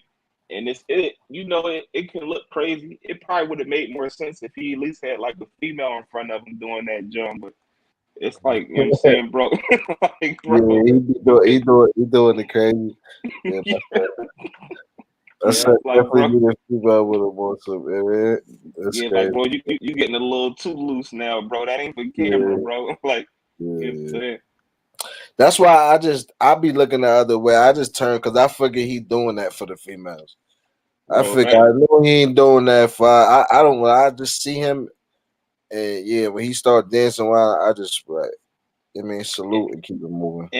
And I think he also did that on purpose. He wanted people to see it so they can question him about it, just so he can be like, it's about switching the narrative. You ain't got to walk around being tough all day. I love women and stuff like that, bro. So, I think he did that, and he kind of knew that people was gonna be reacting like that. Real OJ, MP in the building. Shout out to North, man. You know we carry it. Whoa, King. Good to see you back on the panel, bro. So Wack said the fans have to like you, Bonds. In your opinion, do the fans like Bobby? Yeah. So what's he talking about? Wack just taught. He don't know what he taught. He dead wrong when he talking about Bobby. He don't know what he taught. Sometimes he be knowing what he be talking about with business and that, but he what he's saying probably apply more to game than to Bobby. Facts. Yeah, in reality. So Wack said this though. If you want to analyze what he's saying, he said, of course he was overhyped because he was getting out of prison. Where he went wrong is because he thought the hype meant something. You've got 10 good days. You better give them something to keep talking. He's saying that like Bobby Shmurda dropped the album and it flopped or something. Like, you can't say that unless you drop the album and then it flopped. Then you could be saying all that. You might have some validity to that, what you're saying. But at this point, premature. You're just speaking. It sounds like you wishful thinking, like hate, or just, you know what I mean? Just just running your mouth. Bonds, he said, you spoke on this a little bit earlier when you said you didn't really write in prison, but he said he should have had 300 songs written while he was in prison. Yeah, like I said, some people is different. Some people go to jail and write a bunch of songs. Now, me personally, I couldn't write. I tried to write. I wrote like probably 3-4 raps. They was terrible. They was trash. I mean, out of every rapper I ever been through them jails with, it was only one of them that I known of that was rapping while they was in jail. Most of them, they be like, I ain't, you know what I'm saying? I ain't I'm on not that. comfortable in jail. I'm a street nigga. I'm not a jail nigga. Like I'm gonna be in jail. I'm gonna do what I gotta do because wherever I'm at, I gotta adapt. But my mind is not free. I ain't sitting around ranting. I'm trying to, man. Yeah, man. I'm thinking about other shit. I ain't thinking about writing a rhyme. Like my opportunities is gone. I'm not thinking about writing a rhyme. I don't have no opportunities right now. I'm staring at one mad every day. I don't want to write no rhyme. So Twiz, Bonds has a point in that Wack could be speaking way too soon because this guy could come out and sell 200,000 units in a month or so. Banger tomorrow. You know what I mean? Facts. But he said he was overhyped because of getting out of prison. Now, Bonds is right because this is something you kind of got to look at in past tense. Like you got to give him his opportunity. And then you look back and say, oh, that was overhyped. That was an overhyped situation. But do you think this is overhyped? Are they doing too much? Or is this the biggest hyped prison release we're seeing? I don't think so, personally. Yeah, I don't think it's overhyped. I think it's just that people was excited to see him to come home how he did because of the principles that he stood on. It's like when Sean came home. It's like, he he did his little situation. He came home sturdy, bro. You know what I mean? Like, and we seen like the music, like we spoke on a few previous streams about like how Sean music when he came home. So I Woo. feel like it was more so of the respect level. Like this guy right here, he done did what people in the streets ain't doing. Like, you know, you get locked up, you have your rappers and all of that. Y'all all stand tall. That's the most you normally expect. You don't expect your man to be like, give me another 6 months or another year to even out, because people be trying to get out on that, you know what I'm saying? On the first thing smoking. You know what I mean? So I feel like he was just getting the respect that he deserved for the principles that he stood on. Yeah, that's a big point. You know, when Shine had first got out of jail, DJ Khaled, the hottest DJ in the game, putting out albums on a major label, came, got him, put him on an album. You know what I mean? We didn't see that happen to Bobby Shmurda when he got out of jail. We saw Quavo pick him up in the jet. We all thought maybe there will be a Shmoney Migos collaboration. There wasn't, hasn't come out yet. But DJ Khaled, another one, Tony Yayo got out of jail. Lloyd Banks held up the Hunger for More. Hunger for More sold 400,000 copies first week. These are other instances that I'm talking about of rappers getting out of jail and then the hype being thrown right on them. Bobby Shmurda didn't have no major DJ. You know what I mean? No. Flex isn't doing albums no more. You know what I'm saying? What big DJ was going to come and say, Bobby, we got this perfect record right here for you, and it's going to throw it out on the internet? No, he's got to do it himself because even his own label isn't behind him. But one more thing, guys, before we move on to our next topic. I got to ask about just the way he laughs. When he laughs and he drags in the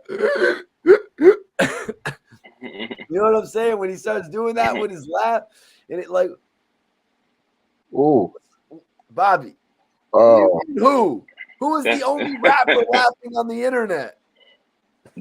That's a real laugh. That's a real laugh. It's not a commercialized laugh. You know what I mean? My son enjoying his freedom, man. Real rap. Wow. Yeah. Atlantic AC. City's in here. Much love and respect. Shout out to everybody in the chat, man. That man. Damn. Wow. Said the Kawhi laugh. Shine loves Uncle Joe. But yeah, man, let's get into this next topic, you guys. Definitely appreciate y'all tapping in. You know, like we say, better late than never. Definitely. But let's get into this next topic. Cassidy, Sue Surf, they were actually on a live together on a Clubhouse. Sue Surf popped in. He started freaking out. And then Cassidy kind of wanted to have a conversation with him, Bonds. But then what did Surf do? He logged off the Clubhouse. Now, was this a later Clubhouse Twiz or was it the same night, same time? Cassidy had logged back in and he was speaking with Easy the Block Captain. Or no, Sue Surf logged back in and he was speaking with Easy the Block Captain as well. Yeah, how they had it on the clip on YouTube. It seemed like it was the same Clubhouse. Clubhouse is tricky where, you know, Cass could have got off for a second. You know what I mean? And so, you know, it's just tricky how that Clubhouse stuff worked. DJ. But yeah, no, I really wanted to ask you, what do you think Sue Surf jumped back on that Clubhouse for because of Easy the Block Captain? The dude just hung up on Cassidy like nothing. Why did Easy the Block Captain get him to log back in there? Because he's on the new Fresh Prince of Bel-Air show or something? Well, Easy the Block Captain, you know, he the new face of Philly when it comes to battle rap. So he's a guy that Cassidy got respect for Easy. I think they're in a group now too. I think Easy the Block Captain joined Tay Rock and Sue Surf group, the Gun Titles. Oh, really? I believe so. Don't quote me on that. Okay. Okay. So yeah, I mean they have a relationship. He could have been showing Easy the block captain a measure of respect. I just found it ultimately They disrespectful. definitely got a relationship. Like, Yeah, we'll figure it out in the next few days yeah, if we see them pop up together. You know what I'm saying? yeah. But Uh-huh. I was just saying in regard to that, Twiz, you know, it was like it kind of messed up my head a little bit that Sue Surf was jumping back on the phone with Easy and then he's going to hang up on Cassidy. Now, maybe he didn't know Well, Cassidy was going to try to talk to him sensibly. yeah, that's how it go. Like in the battle rap thing, it like you can.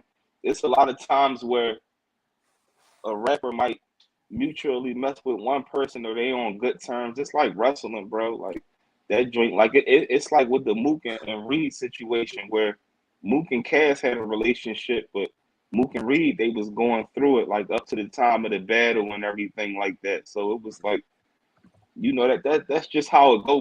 But I don't know why Surf got off. I feel like he should address Cass, but he also a businessman when it come to that. He might just want to say that for a face off they could have in the future, even though they could still really go back and forth. You know what I mean? I don't know why Surf did that. Yeah, I just found it to be a little bit disrespectful especially when he was just saying all those cool things about Cassidy, but then throwing in the disrespect as well. Yeah. So let's talk about this shit though, man, because it's been Mm-hmm. boiling. It's been boiling between these two for a while. Mm-hmm. Didn't Sue Surf actually call Cassidy a bitch in the middle of one of his battles, or was it vice versa? I'm not sure which one of them said it, but I know it's been disrespect from both parties to each other. You know what I mean? So it's definitely been some tension built up because Surf is one of them big names, and he one of them guys that they don't really have love for like Cassidy for him to come back and for him to jump up as high as he did. Yo, Bert, do me a favor and list Sue Surf's last 3 to 4 battles. The ones that I really remember Surf doing recently, y'all can tell me what you guys remember. But Loaded Lux, Geechee Gotti. Also, I remember he missed the battle with, where he's supposed to team up with Gun Titles and Tay Rock against Loaded Hollows. I know he battled a female. That battle didn't really, he battled the dude from Philly as well, Reed Dollars. But yeah, I'm just saying, Facts. I said that Cassidy's last battles have been more interesting than Sue Surf's last battles because the question is, Well, guys, who would win in a battle with these two? But Twiz, you want to talk to me about that? Whose battles have been more yeah, interesting? yeah, but I just wanted to say two Surf last like two battles was like good. You know what I'm saying? They yeah. was like really like because he Surf went through a situation where he wasn't giving up 4-3 rounds and stuff like that. Like he just seemed to work off emotions sometimes and throw like little Who hissy were fits his and things. opponents, though? Who were his opponents? His last credible John John opponents? John John John John. the Don John the Don where a Yep. lot of the hit where a lot of the battle coaches for John was going, doing men. But Surf came with it. They said the same thing about Hitman Holla, though, Twiz and True, Cassidy. They said Hitman Holla true, was going to do Cassidy in. true. But yeah, that's a good point, But I'd Mm-hmm. say Bonds, Yeah. Sue Surf, John the Don, Cassidy, Hitman Holla. No, hold on. I'm sorry. It was not him. Cassidy and Surf. Yeah, it I was ain't him. gonna lie, John disappointed me. So yeah, I mean, Surf did his thing though. Yeah. Surf Iceberg said Cassidy is the topic of discussion as always. Let's face it, Facts. he draws the crowds, win or lose. When it comes to Sue Surf versus Cassidy Bonds, is it necessarily only going to be Cassidy drawing the crowd? I mean, Surf has a shitload of fans too. Yeah, let's go. Yeah. Yeah, because Surf, in that battle rap world, Surf is Surf Yeah, is, you know what I mean? he is. Probably the biggest catch. You know what I'm saying? The biggest catch, Probably Murder maybe Mook or something, low deluxe. maybe he had a little bit of an ego back then, but maybe getting back to the bag, maybe some of his ego is coming back. Sue Surf said this. He said, Bonds, he said, Cassidy pulls up, takes his money, and leaves. Mm-hmm. He's really throwing a lot of dirt on the man's jacket saying that shit. Cassidy probably, What else? probably the only dude that's more of a that's in that battle rap more of a diva than Sue Surf. He probably the only one What? that got Sue Surf. You know what I mean? As far as what they say, you know what I'm What? saying? I mean, what else is it supposed to do? Sit around and you know what I'm saying and talk Yeah, like about the that's money he just got? I don't know if somebody picking up their money and leaving is necessarily a bad thing. I mean, as long as they do what they're supposed Nah, to do. All right, I, all right. I, Well, Twiz, Sue Surf, he shows up. Drake comes out. Drake comes, sits next to Surf. They have an epic conversation. Let me ask you, Twiz, if it's just Cassidy there, is Drake gonna pull up and have that conversation with Cassidy, or is it just because it was Surf? um, Drake tuned into the battle culture, but before the battle culture was what it was, Drake already knew who Cassidy was. We can't discredit that, man. Like it's people be surprised how many relationships and how many celebrities, know what's up with Cass, whether they talk about him on a higher pedestal or not. Yeah, man. I didn't expect Surf to say all that shit, especially after what he was just talking about, Cassidy. But they've been going at it for quite some time, man. Facts. And I want to see this battle happen. You know what I'm saying? I want to Facts. see this battle happen. I actually did an interview that we're going to watch right now with Cassidy where he spoke on Sue Surf. And, Uh-oh. you guys must know it. There's been a lot of talk about Surf choking. You know, I love Surf as a battle rapper, but I mean, sometimes he flubs up here and there. I feel like it's Uh-huh. because he's blowing up as an artist. He has a lot on his mind, Bonds, possibly. You know what I'm saying? That Facts. could be a reason for some of the flubs. Facts. All right. Well, And it Apollo, I want you to listen to this interview I did with Cassidy. Yeah, BMW, my guy is Hollow the Don. But let's check out this joint right here with Cassidy. Yeah, this Cassidy the Hustler. Shout out Mikey T, the movie star. We on a report card radio. Stay tuned in, man. You already know how he carry it. Easy.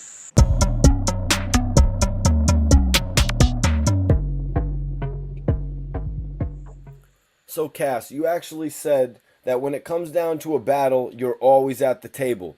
Could you tell me what's the next battle that you're eyeing?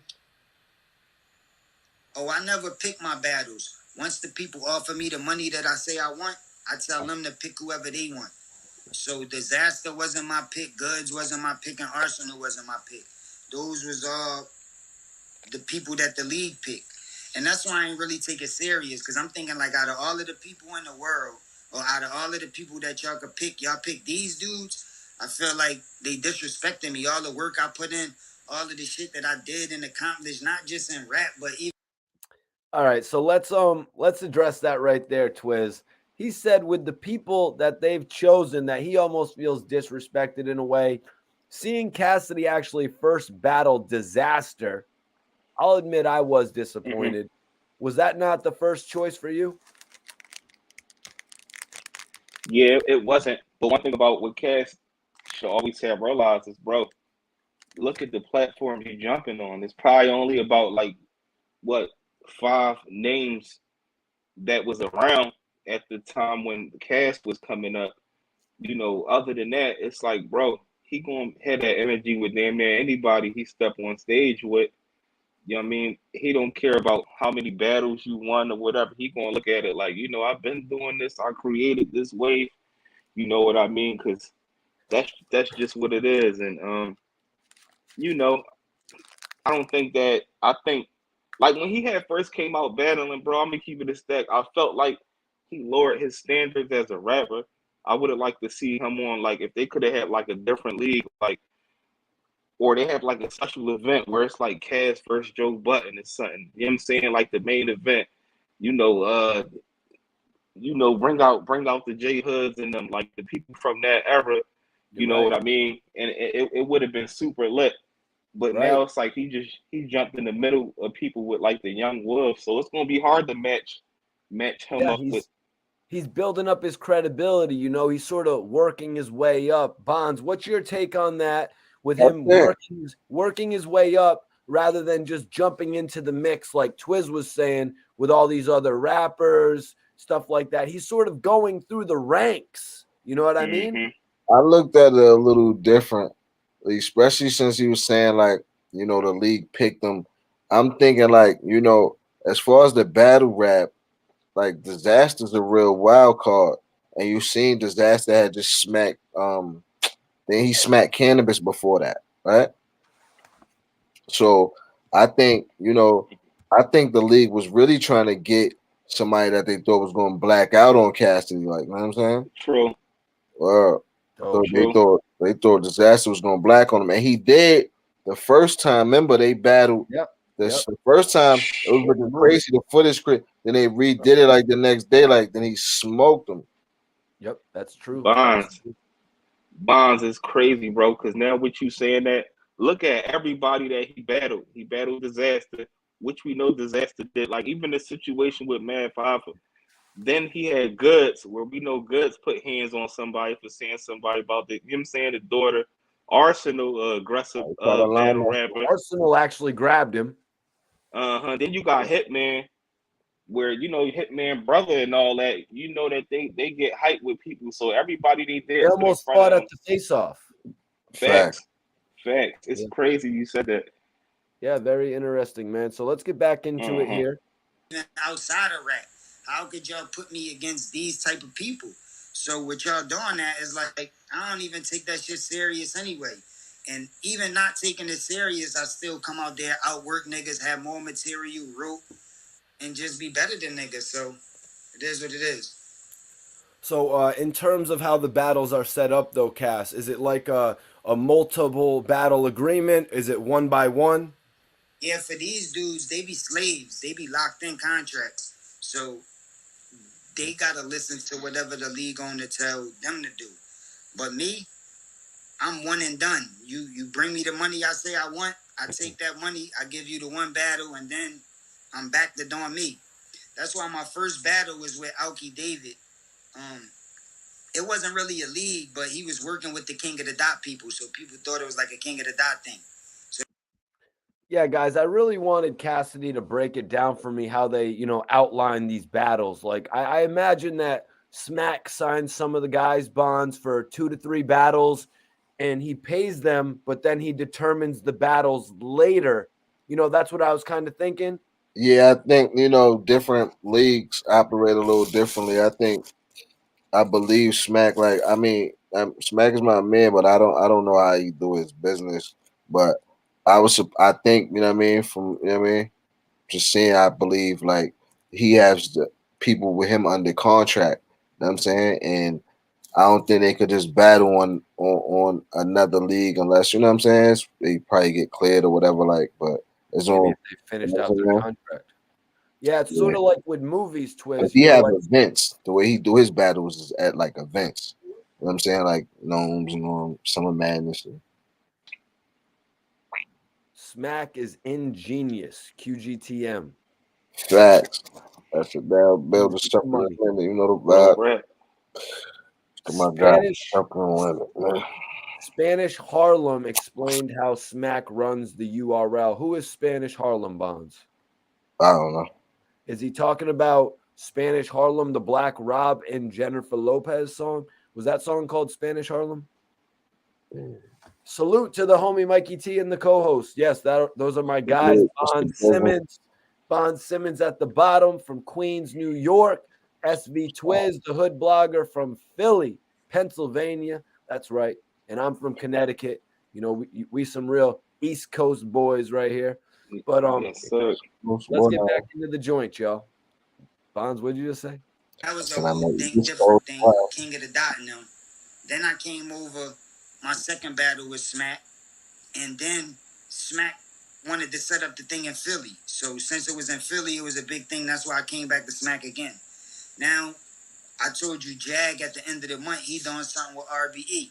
So, you know what I mean? Mayhem Music, Goat Gang, we raiding RBE, but I'm not locked into no battle league. Like, I would never do that, like, ever in my life. I want to speak on Sue Surf's recent battle with Loaded Lux. Did you get a chance to see it, or has anybody told you about it? Yeah, I was busy when it went down, so I couldn't check it. And I was going to check it afterwards, but I heard Surf choked so much. It's like, I predicted Lux to win that battle anyway. Like, I just knew Lux was like a better rapper. You know, how much does it diminish somebody like Sue Surf's credibility in battle rap to choke in a battle or stumble even? That's like choking and stumbling and then giving up is like being in a boxing match, getting your ass whooped in the round, not getting all the way knocked out, but going to go sit in the corner and then not coming back out. Just not. Bonds, what was your take right there on Cassidy explaining what it was to choke in comparison to a boxer? Yeah, pretty much, man. Because it's like, even if you forgot what you wrote, you say something. You ain't gonna swing. You ain't gonna fight. Like, yeah, you gonna stay on your chair then. It's a good metaphor. What do you think about how Cassidy is warming this one up? We're not done yet, Twiz. But Oh, how do you feel about this? Cash is the king of the shit talking, man. Definitely, man. One thing for sure, two things for certain, bro. Cass could sell a shark a cup of water, man. You know what I'm saying? When he get done talking to you, he gonna be like, dang, you're right. Like, he gonna hypnotize you in the conversation. But, speaking on what he said about like surfing and choking, that's acceptable from what Cass is saying, bro, because like Cass is someone never in history, no freestyle, no nothing. You don't hear no fumbling and nothing. But he also like a very, very intelligent guy.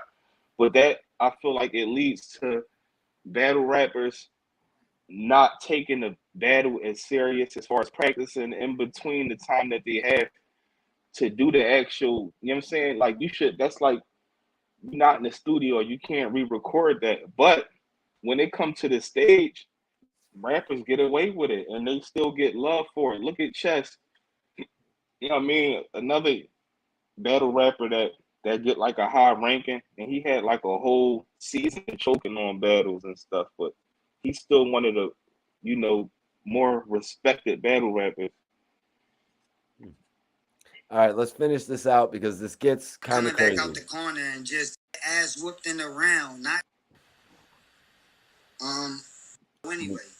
Like, I just knew Lux was like a better rapper. You know, how much does it diminish somebody like Sue Surf's credibility in battle rap to choke in a battle or stumble even?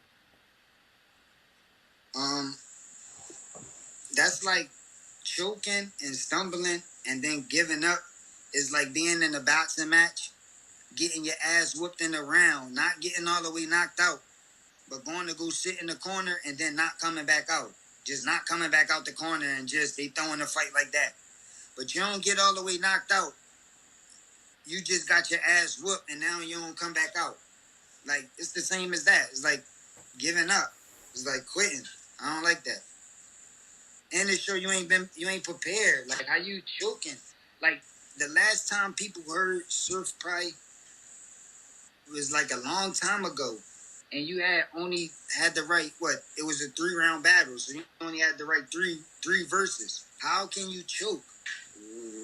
Why are you choking if you getting money and that's what you do? You're supposed to be a battle rapper. So to say 3 verses, that's easy. I remember I was in battles and I said 30 verses and didn't choke. I said 30 verses smooth. No choking, 30 verses. So you only got to say 3 and you can't do it. It's like, what is that? Like, that shit ain't shit. All right, so Cass, I respect these dudes as much as people be trying to they be trying to hype these dudes up like they so dope. And I've been saying, like, man, I don't even respect niggas like how y'all been trying to make them seem like they so nice and all that. So Cassidy here is saying people try to hype dudes like they're so nice. And I'm not talking about Wack 100 saying Bobby Shmurda was overhyped, but I'm talking about people saying Sue Surf is so nice. You know, I'm one of the guys. But Cassidy right there saying, Twiz, you getting paid to do 3 verses and you can't even remember those verses. I've done 30 verses. I've freestyled ciphers and I didn't forget my words. What's your response to that, man? Like I said, you know, Cass he just got like a sharp mental, man. Like back when like Cass was coming up, you know, that early era of battle rap, most of the time when you battling, most of your raps not new anyway. They be like drinks you can remember them Jones. Once you start them off, that John be rolling. But it's still no excuses, man. You know, like he 100% right, man. And like I said, it's a lot of battle rappers that choke and fumble. He just happened to be one of them that don't. You know what I mean? And that's just a upper hand that he had on somebody. But you know, I'm not gonna say that the people gas these battle rappers up because the battle rap culture, they look for certain things. This ain't that back in the day, face to face, rap for rap type of stuff. Now it's like about your material, exactly what are you saying. You got to get the oohs and the ahs from the crowd. You got to catch the moments. You got to know when to stop and look at the crowd and let them react. So those things, it's like getting in the end of we Cass was speaking on boxing, but getting on that stage is like putting gloves on and professionally boxing in front of people. Whereas though you might have been a knockout king in your neighborhood, but now you fight in an organized boxing match. So there's certain things that you can do to be recognized as a great, you know, participant. So And yo, Bonds, Yo, what did you think hearing Cassidy say you getting paid to do 3 verses and you can't even yeah, remember them? I did 30. I'm not even gonna lie. Like I kind of respect that. Well, I respect that. You know what I mean? Because you know it's professionalism, man. Like you know what I mean. You getting paid to do it. You know, to do a job, man. So you know, and like he said, like you know, really coming from that era, like you know what I mean. You had to spit 30 verses, like, cause you know you battling somebody on the street, like you going to, you know what I mean. Somebody stops. So a normal battle was like you're gonna have to have at least 30 verses. You know what I mean, remember I told you he's battling Akinelli and he just smoked. Dude. He had too many verses. Too many verses. So, Bonds, just tell me what is the difference between the eras that Cassidy comes from and the era that Sue Surf comes from? Well, it's totally different. Like you know what I mean. Like battles, the way these dudes battle now on these platforms is more of like you know it's bars for sure, but it's like you know it's more of a metaphor, spoken word kind of you know what I mean thing. Whereas like you know what I'm saying, like that's why I think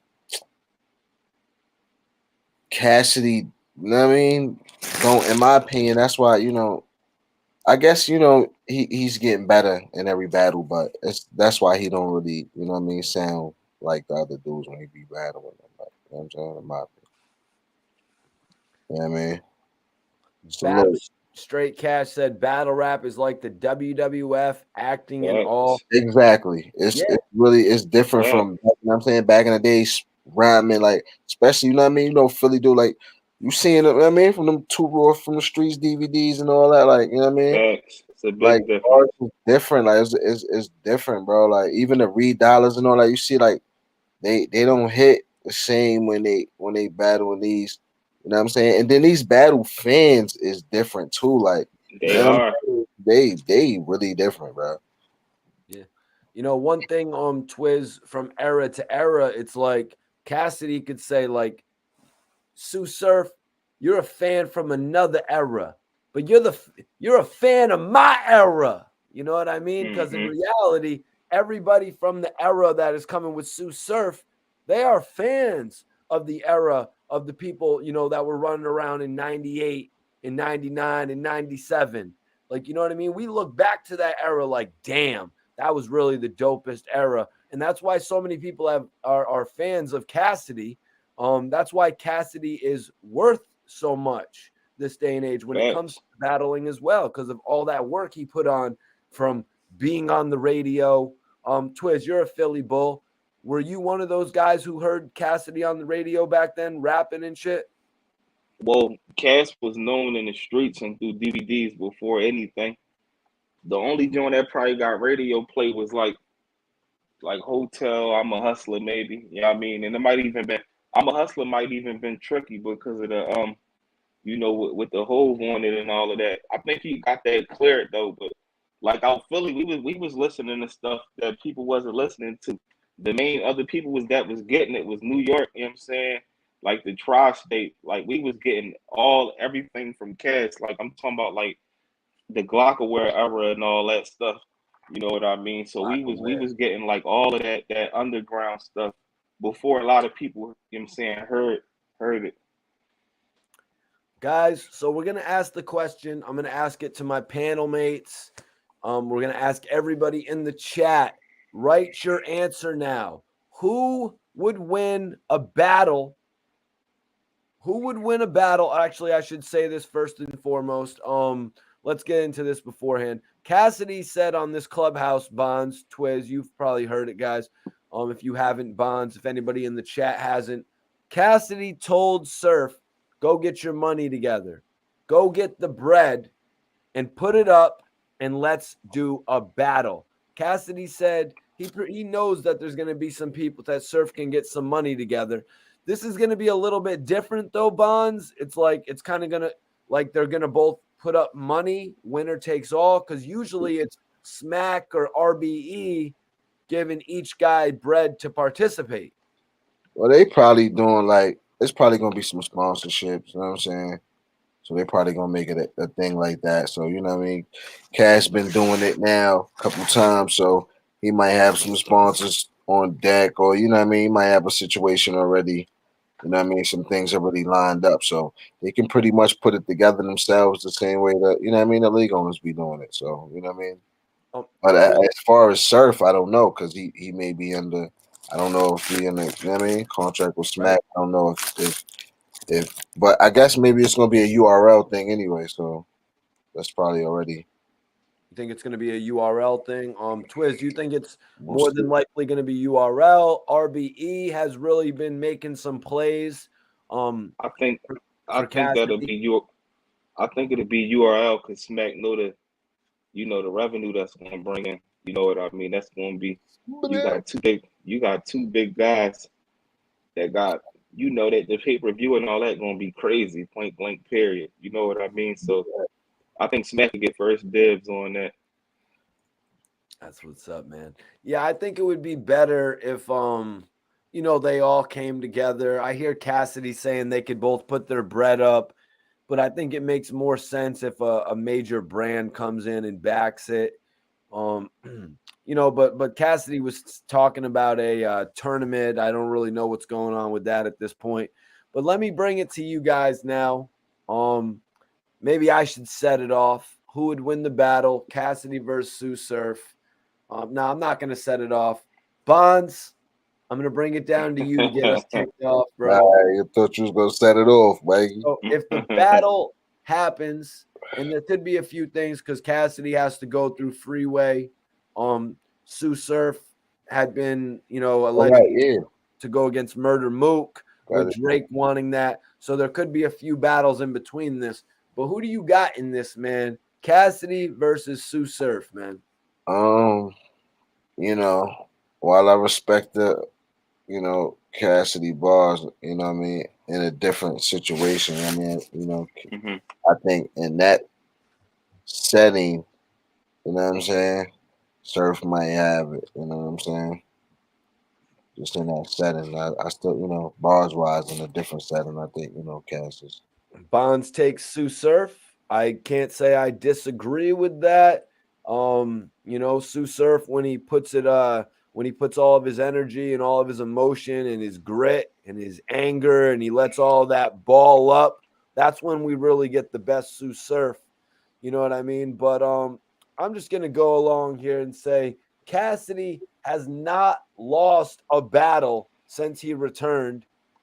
aside from Goods, maybe Goods got him, but Cassidy will take Sue Surf in this battle. This will be my favorite battle because it's going to be my most interesting battle rapper in Cassidy versus my favorite battle rapper in Sue Surf. But Cassidy is what's up? Yeah, said the hustler. Yep, the hustler versus what do they call Sue Surf? The The wave. tsunami. The Tsunami. Yes, it's gonna be the problem. It's gonna be the problem versus the tsunami. It's gonna draw hella tickets, man. You know, I don't know what type of capacity it'll be, but it'll be a hell of an internet thing as well. But I'm going with Cassidy because Cassidy does not lose, you guys. Like you said, man, Cassidy 5,000-0.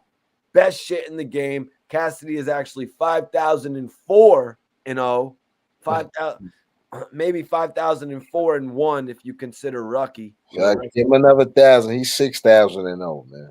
Might as well be. He probably just doesn't remember. 7,502. Like. All right. Well, Twiz, we're gonna bring it over to you, man. You're a Philly guy. You're a Philly guy, but are you going against the Philly guy? Philly guy, man. You know, shout out to the city. Got major love for Cass, man. You know, Cass did a lot for the culture coming up. Here he goes. I mean? But in this particular battle, Surf, the only way Surf will lose this battle is if he don't give a full 3 rounds, because one thing that Surf got over Cassidy is crowd control. Crowd control is very, very important, bro. About the battle fans, bro. Yeah, it's very important. It's a lot different than that pull up on somebody and we going rap for rap. You know what I mean? Where it's like Cassidy flow, even though he switch it up, it's still that same accurate flow from, you know, early 2000s. And like when he got over on Hitman couldn't control the crowd. He was like kind of caught up. I guess he was dealing with emotions. He had a few moments, but if you can control the crowd against Cass, then you're gonna have the upper hand. You know what I mean? Even if the people feel as though you win, Cassidy gonna give 1,000,001 reasons why he scientifically lost, why his opponent really was the one that lost. So, and Twiz, and if Sue Surf does that, if he flubs his lines, if he chokes, Cassidy is without a doubt gonna take the victory. You know, just in his own mind, he's gonna say that man choked in the middle of a battle. Straight Cash says, "Remember back in the day when you choked, the battle was over." It's a fact. Big Swift says Cassidy would body Sue. Sutton says, "I think Surf is more conditioned." Right. Facts. Well, I mean, if he's more conditioned, why is he flubbing up on his lines? Maybe he's got past that. I think every battle rapper that has a big name, they did that. Like most of them do. You know, it just matter of your body of work outside of that is what they look at. Wow. Even though Straight Cash said that you choke, it's over, he still said he's going with Sue Surf. Yeah, that platform, this era of battle rap, you know, Cass was a great rapper, and you know he did what he was supposed to in his time frame. Wow. You know, people couldn't keep up with him. Glurko Bang says grandson, so Glurko's going for Sue Surf as well. Yes, it's going to be the hustler versus the grandson. Well, right.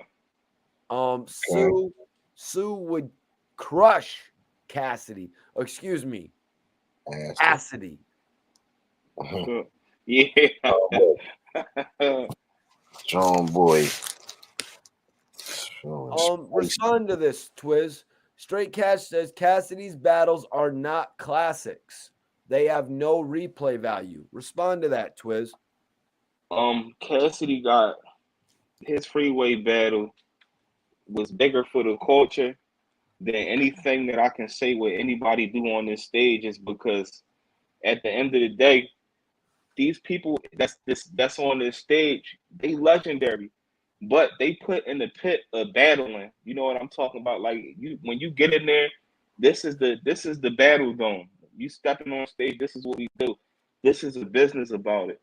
Yeah, I mean, when Cassidy battled Freeway, we talking about an artist that was on fire under Rockefeller. What people need to realize is when he did the Cassidy versus Freeway, that could have been Beans they put in front of him. Could have been Oskino. It could have been young Chris. You know, it could have been any of them. So it was an on-site thing, and people wasn't recording battles and doing that type of stuff at that day and time. But the ever that Cassidy came up, people wasn't picking up cameras every 2 minutes and recording them battles. So of course, you know, we can't really talk about replay battle unless you want to talk about the battles that he did since he came back to the battle rap culture.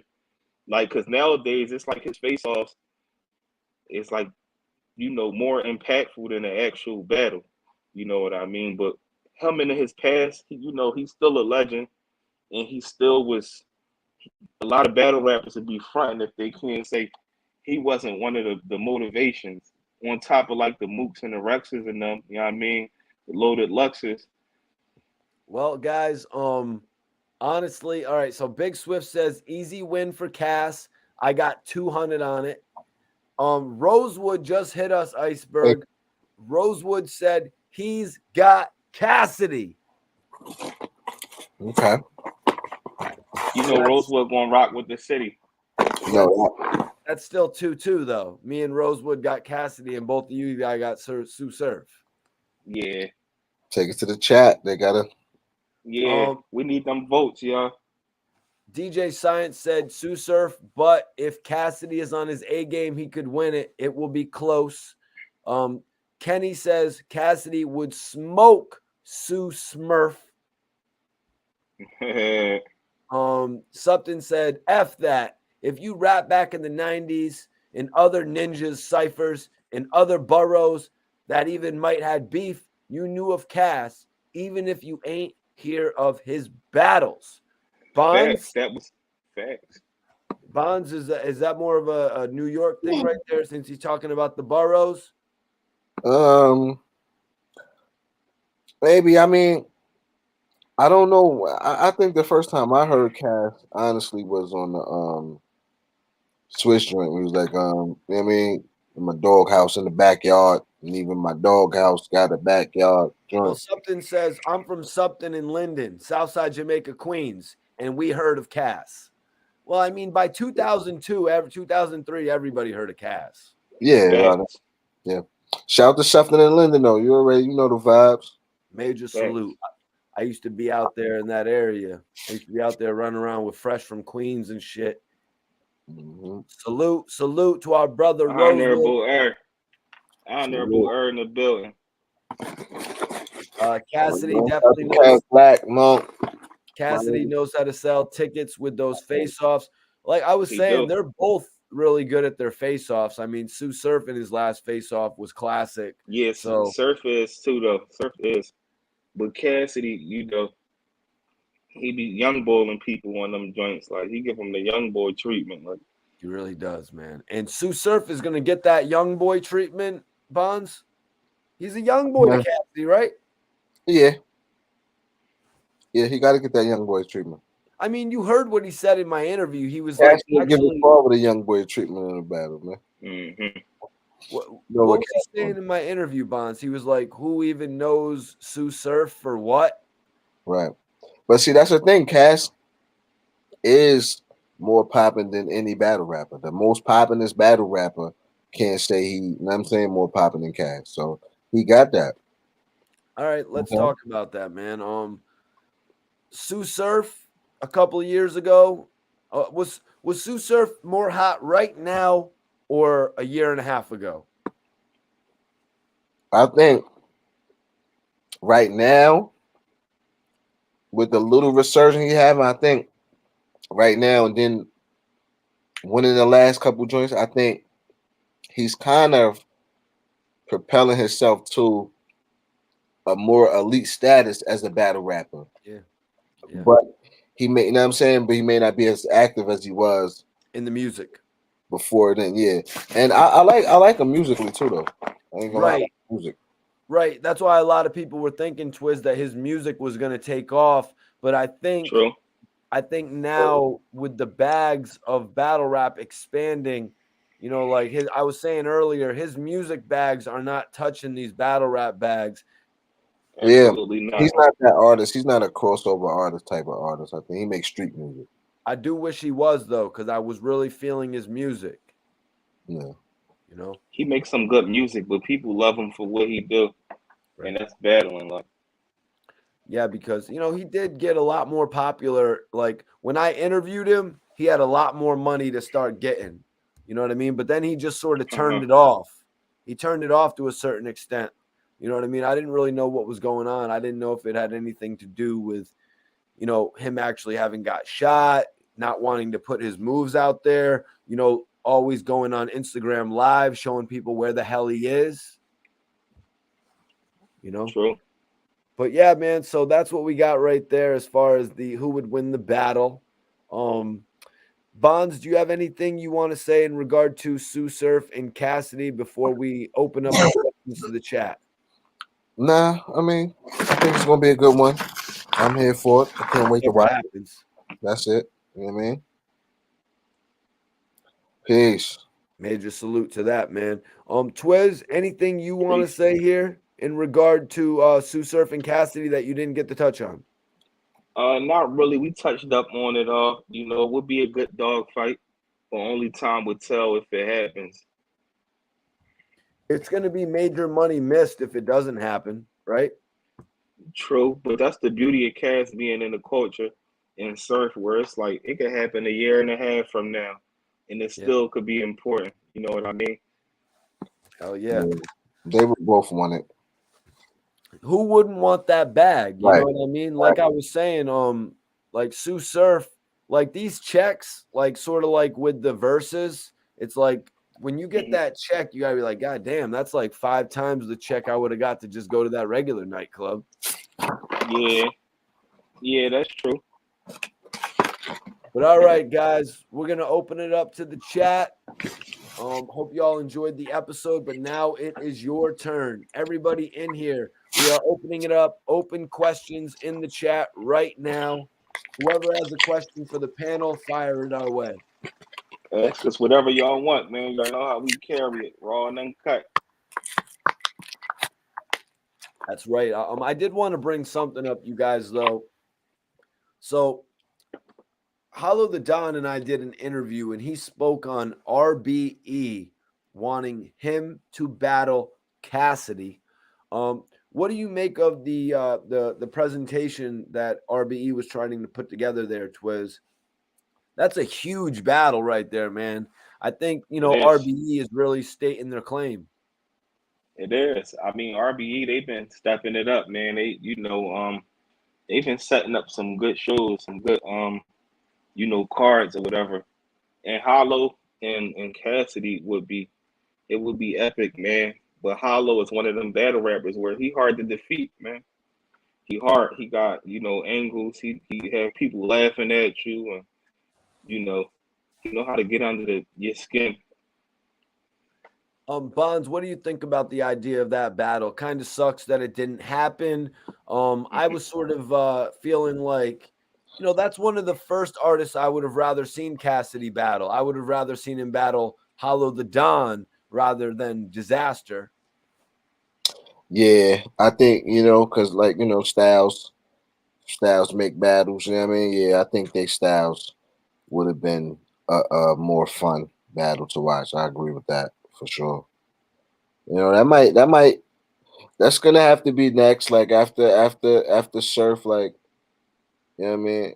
It's gonna be a handful of people unless he's gonna do like Lux or Mook. You know what I mean? It's gonna have to be Hollow. You know what I mean? So yeah, I think that's gonna be next.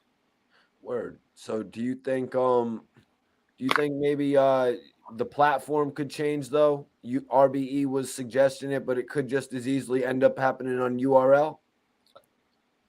Yeah, because Hollow battled on URL last. I don't think. Yeah, I think Hollow. I He think Hollow. battled Math on RBE. Well, yeah, he battled He battled K Shine. Yeah, on URL. So maybe, I guess if they put it together, like, you know what I mean, I guess it's opportunities for anybody to put it together. You know what I'm saying? Who gonna take advantage of it? Like Report Card Radio could put it together if we had the budget. You know what I'm saying? Which So it's like, battle was that? Hollow the Don and Cassidy? yeah. So it's like whoever got the budget, they gonna get them the bags. They'll go anywhere, probably. You know? Yeah, that would be quite the battle to put together. RBE's obviously got their money to put shit like that together, man. Because just imagine the take they would get from it. You know, I would have really liked to have seen that battle, man. Sign me up for that one. Tanya wants to know: will we ever do an open panel about rock and roll and R&B?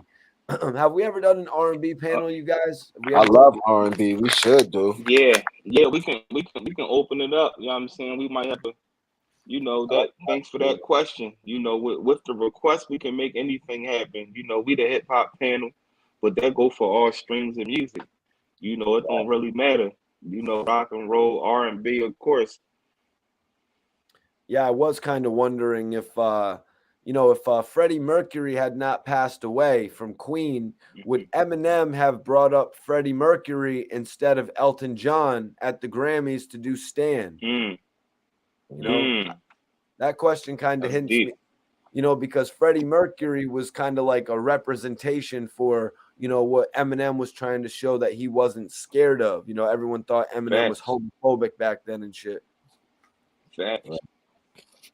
But yeah, man, I'm trying to think if we ever did an R&B panel before, if we ever really talked about any R&B singers like that. We got to talk about Ashanti one of these days. We were talking about Charlie Baltimore the other day. We could do a panel on Ashanti. Yeah, we do it. You know what I'm saying? R&B, it could be like a panel of a group of artists, and we can compare. People can vote which one is who they feel as though was the better artist. You know what I mean? Baby, baby, baby, baby. Who's popping in R&B right now? Who's popping though? Who's like? Well, how music we is should have now, did one on everything Trey is. Songz. Who's the king? Oh yeah. Yeah, we should have did one on his ass. Yeah, definitely. He got a lot going on. I remember I met Trey Songz actually at Rick Ross's house. I'd rather not. I mean, I don't know. I don't know what's up with Trey. I got a story, bro. Like, yeah, we're not touching on Trey Songz, you guys. That was a joke. Yeah. Pause. Yeah. Pause. Casey and JoJo. Yeah, those guys. Yeah, legends. Bonds, you a big Casey and JoJo guy, Bonds? Of course. I feel like you got that. I've been. You know how long I've been a Casey and JoJo fan? The 80s and 90s was my life. the 80s and 90s was the R&B eras, man. The 80s and the 90s, the 90s really like certain Johns. We talking about like we got the Keith Sweats. We can go on like it's a lot of them. Before we knew what love was, but we was just, you know what I mean? Appreciate you tapping in, Jennifer. Exactly. All right, everybody. Hit us with your last questions. If anybody has any questions, send them in now while you got the panel here. We're all about to go off and, be with the family, roll up some more ganja. You know what I'm saying? I ain't gonna lie, I got 4%, man. Bonds, we appreciate you for tapping in, man. This is your last chance to get a question for Bonds before he taps out. I'm gonna let it rock till it just go. It's 4%. It's gone. What's up, baby? Tone Loke, we appreciate you tapping in. New edition, Bonds. New edition of Casey and JoJo, Bonds. Oh, come on now. Stop it. I'm gonna go new. I'm gonna have to do the new. I'm gonna have to do new edition, man. I can't. We got too many things going on in there. BBD. You know what I mean? Like, come on, man. Twiz, could you really accurately give a pick on New Edition or Casey and JoJo? Or the difference Yeah, I mean, man, that's hard. You know what I'm saying? Like Casey and JoJo, they joint. I don't know, bro. Cause Casey and Joe, I don't. Yeah, New Edition. I would have to go with them. They both got major joints, but New Edition, like they got hits as being young and things of that nature. So it's like, Well, I'm gonna go with Casey and JoJo because I'm actually about to remix their song. So, Okay, what's up? what do you mean? What other song is there to remix, bro? I like that joint from the Life soundtrack. Life, that's my joint too, man. I'm definitely not remixing that one. Mm. Yeah, you don't want to remix that one. Yo, what up? What up? What up? Only 1%. The main man, mega movie, super duper star, Mickey T. Only 1%. Casey and JoJo. Okay, that's what's up. That's what's up. Okay. Straight Cash says, Bonds, before your joint shuts off, who is y'all favorite new artist? Bonds first. Wow. Bond's new favorite podcaster is Wack 100, his guilty pleasure. Yeah, Who's your favorite I like artist? listening to Wack 100 argue with niggas on Clubhouse. Anybody, all gangsters. He argue with gangsters every day. Sure. I'm here for it. I'm you just be entertained. like, you don't really know who you're talking to, do you? No, we don't really know all that much about you, Wack. You know who I like? I like YF and Lucci, man. I'm ready for YF and Lucci to come back out. Come home. Come home, YFN Lucci. Man. Twiz, who do you got? Favorite new artist? I know Ozzy Sparks he just got a little deal out there in Philly. Yeah, but my last artist that really made it big, that caught my attention, and he not really new. What he got? Probably like damn near like 5 years in the game. Was like 21, man. 21 Savage was like one of my more newer artists that I gravitated to. Like I said, I know he not new. He didn't come out within the past year or something. But most of this new music, I don't really be knowing who. It might be a song or two I might hear that I like, but there's so many new guys. I don't really be following the new music. I'm like a old soul type of guy. But I like 21. He have like good rounded out. His albums are like good albums, and he had like good material in his music, and the content he talked about in his music, it got substance to it. So I'm gonna go with Gilly's Kids, Mac and Cheese. I'm gonna show some love to Mac and Cheese, the new Young Bulls. I gotta check for them. 37 Mac, Young Cheese, Gilly's Kids. They got a couple new songs out. I'm not sure if they got the whole EP out yet, but yeah, I'm tapped in with them. 37 Mac is one of the coolest new young upcoming rappers. I'm gonna check them out. Yeah, and Young Cheese really got some of the swag of his pops too, man. Let's see. Bonds, Smooth Dollars. Drew Hill or New Edition? That's dope, but I'm still gonna say I'm still New Edition. Wow. Remember that shit? Yeah, I'm staying with New Edition. I'm going straight to. I'm at 1% too. Peace and love. I'm at 0. Peace and love. Yeah, my joint might cut off. Y'all know the vibes. I'm right behind you. My joint running low too. We appreciate you. Let me put up Bonds' IG so everybody can follow Bonds. YouTube, Bond Simmons. Instagram, Bond Simmons. We will get to the plugs right now. Peace and love to everybody in there, man. You already. Much respect, Bond. You know how we carry it. True religion in the building. Bonds Simmons right now. Follow Bonds. We just lost him. He rides out to the end with us, though. That's our bro right there. Everybody go shoot Bonds the follow. I'm going to put up my IG now so y'all can follow me as well. Everybody that follows me based on this video, I'm going to follow y'all back. Bonds is going to follow y'all back as well right after he gets off of here. So follow Bonds. Bonds is actually from 50's Hood. So if you want one of them guys that was around the early days of G Unit, if you got some questions, you can even hit his DM and ask him as well. Just don't tell him I told you. Don't be like, yo, Mikey T told me I could hit you up and ask you about 50. y'all can hit Twiz up too and ask him any Philly questions you might have. You know what I'm saying? Facts. We here for y'all. That's what we do. I want everybody on here to follow me right now. Everybody on here that follows me, like I said, I will follow y'all back immediately. We appreciate our bro Rosewood for holding us down. He's actually at a show tonight, so he's a little indisposed, but we appreciate him being with us on a regular basis. So I'm going to put his Facts. IG up as well. And I'm going to send it over to my guy SV Twiz to send us out for the night. Yes, sir. Y'all know it's SB Twiz, man, a hood blogger. And y'all now tuned in to Report Card Radio La Familia, aka the four-headed monster. You know what I'm saying? We carry it. This the hip hop panel. Much love and respect to everybody on here. You know what I'm saying? Make sure y'all stay tuned. Hit the notification if you ain't already hit it. If you're new to the channel, make sure you sub, man.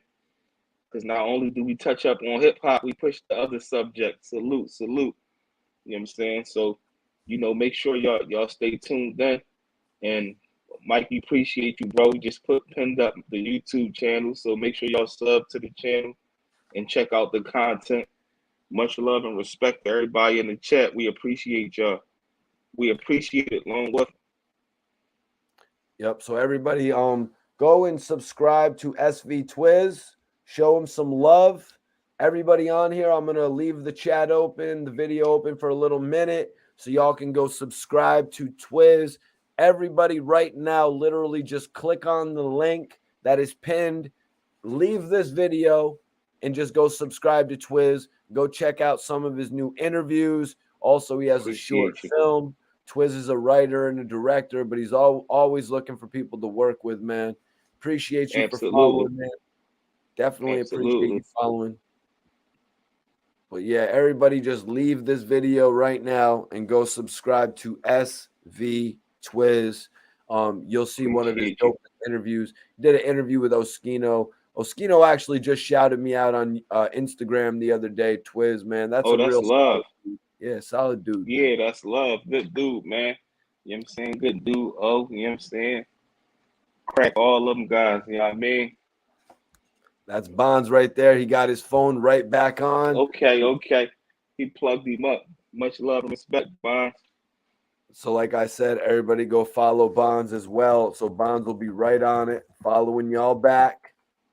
Appreciate everybody for tapping in. I got my guy SV Twiz, the Hood Bloggers YouTube pinned up. So everybody can go subscribe to him. Make sure you check out all of our interviews. Make sure you always come back and tune in when we go live, because we're here to give you the best thoughts when it comes to hip hop, R&B, rap, gangsta music. We cover it all here on this channel, man. Twiz, let them know what is up. You already know, man. Report Card Radio, La Familia. Much love and respect, y'all. And it's only one way from here, y'all, and that's up.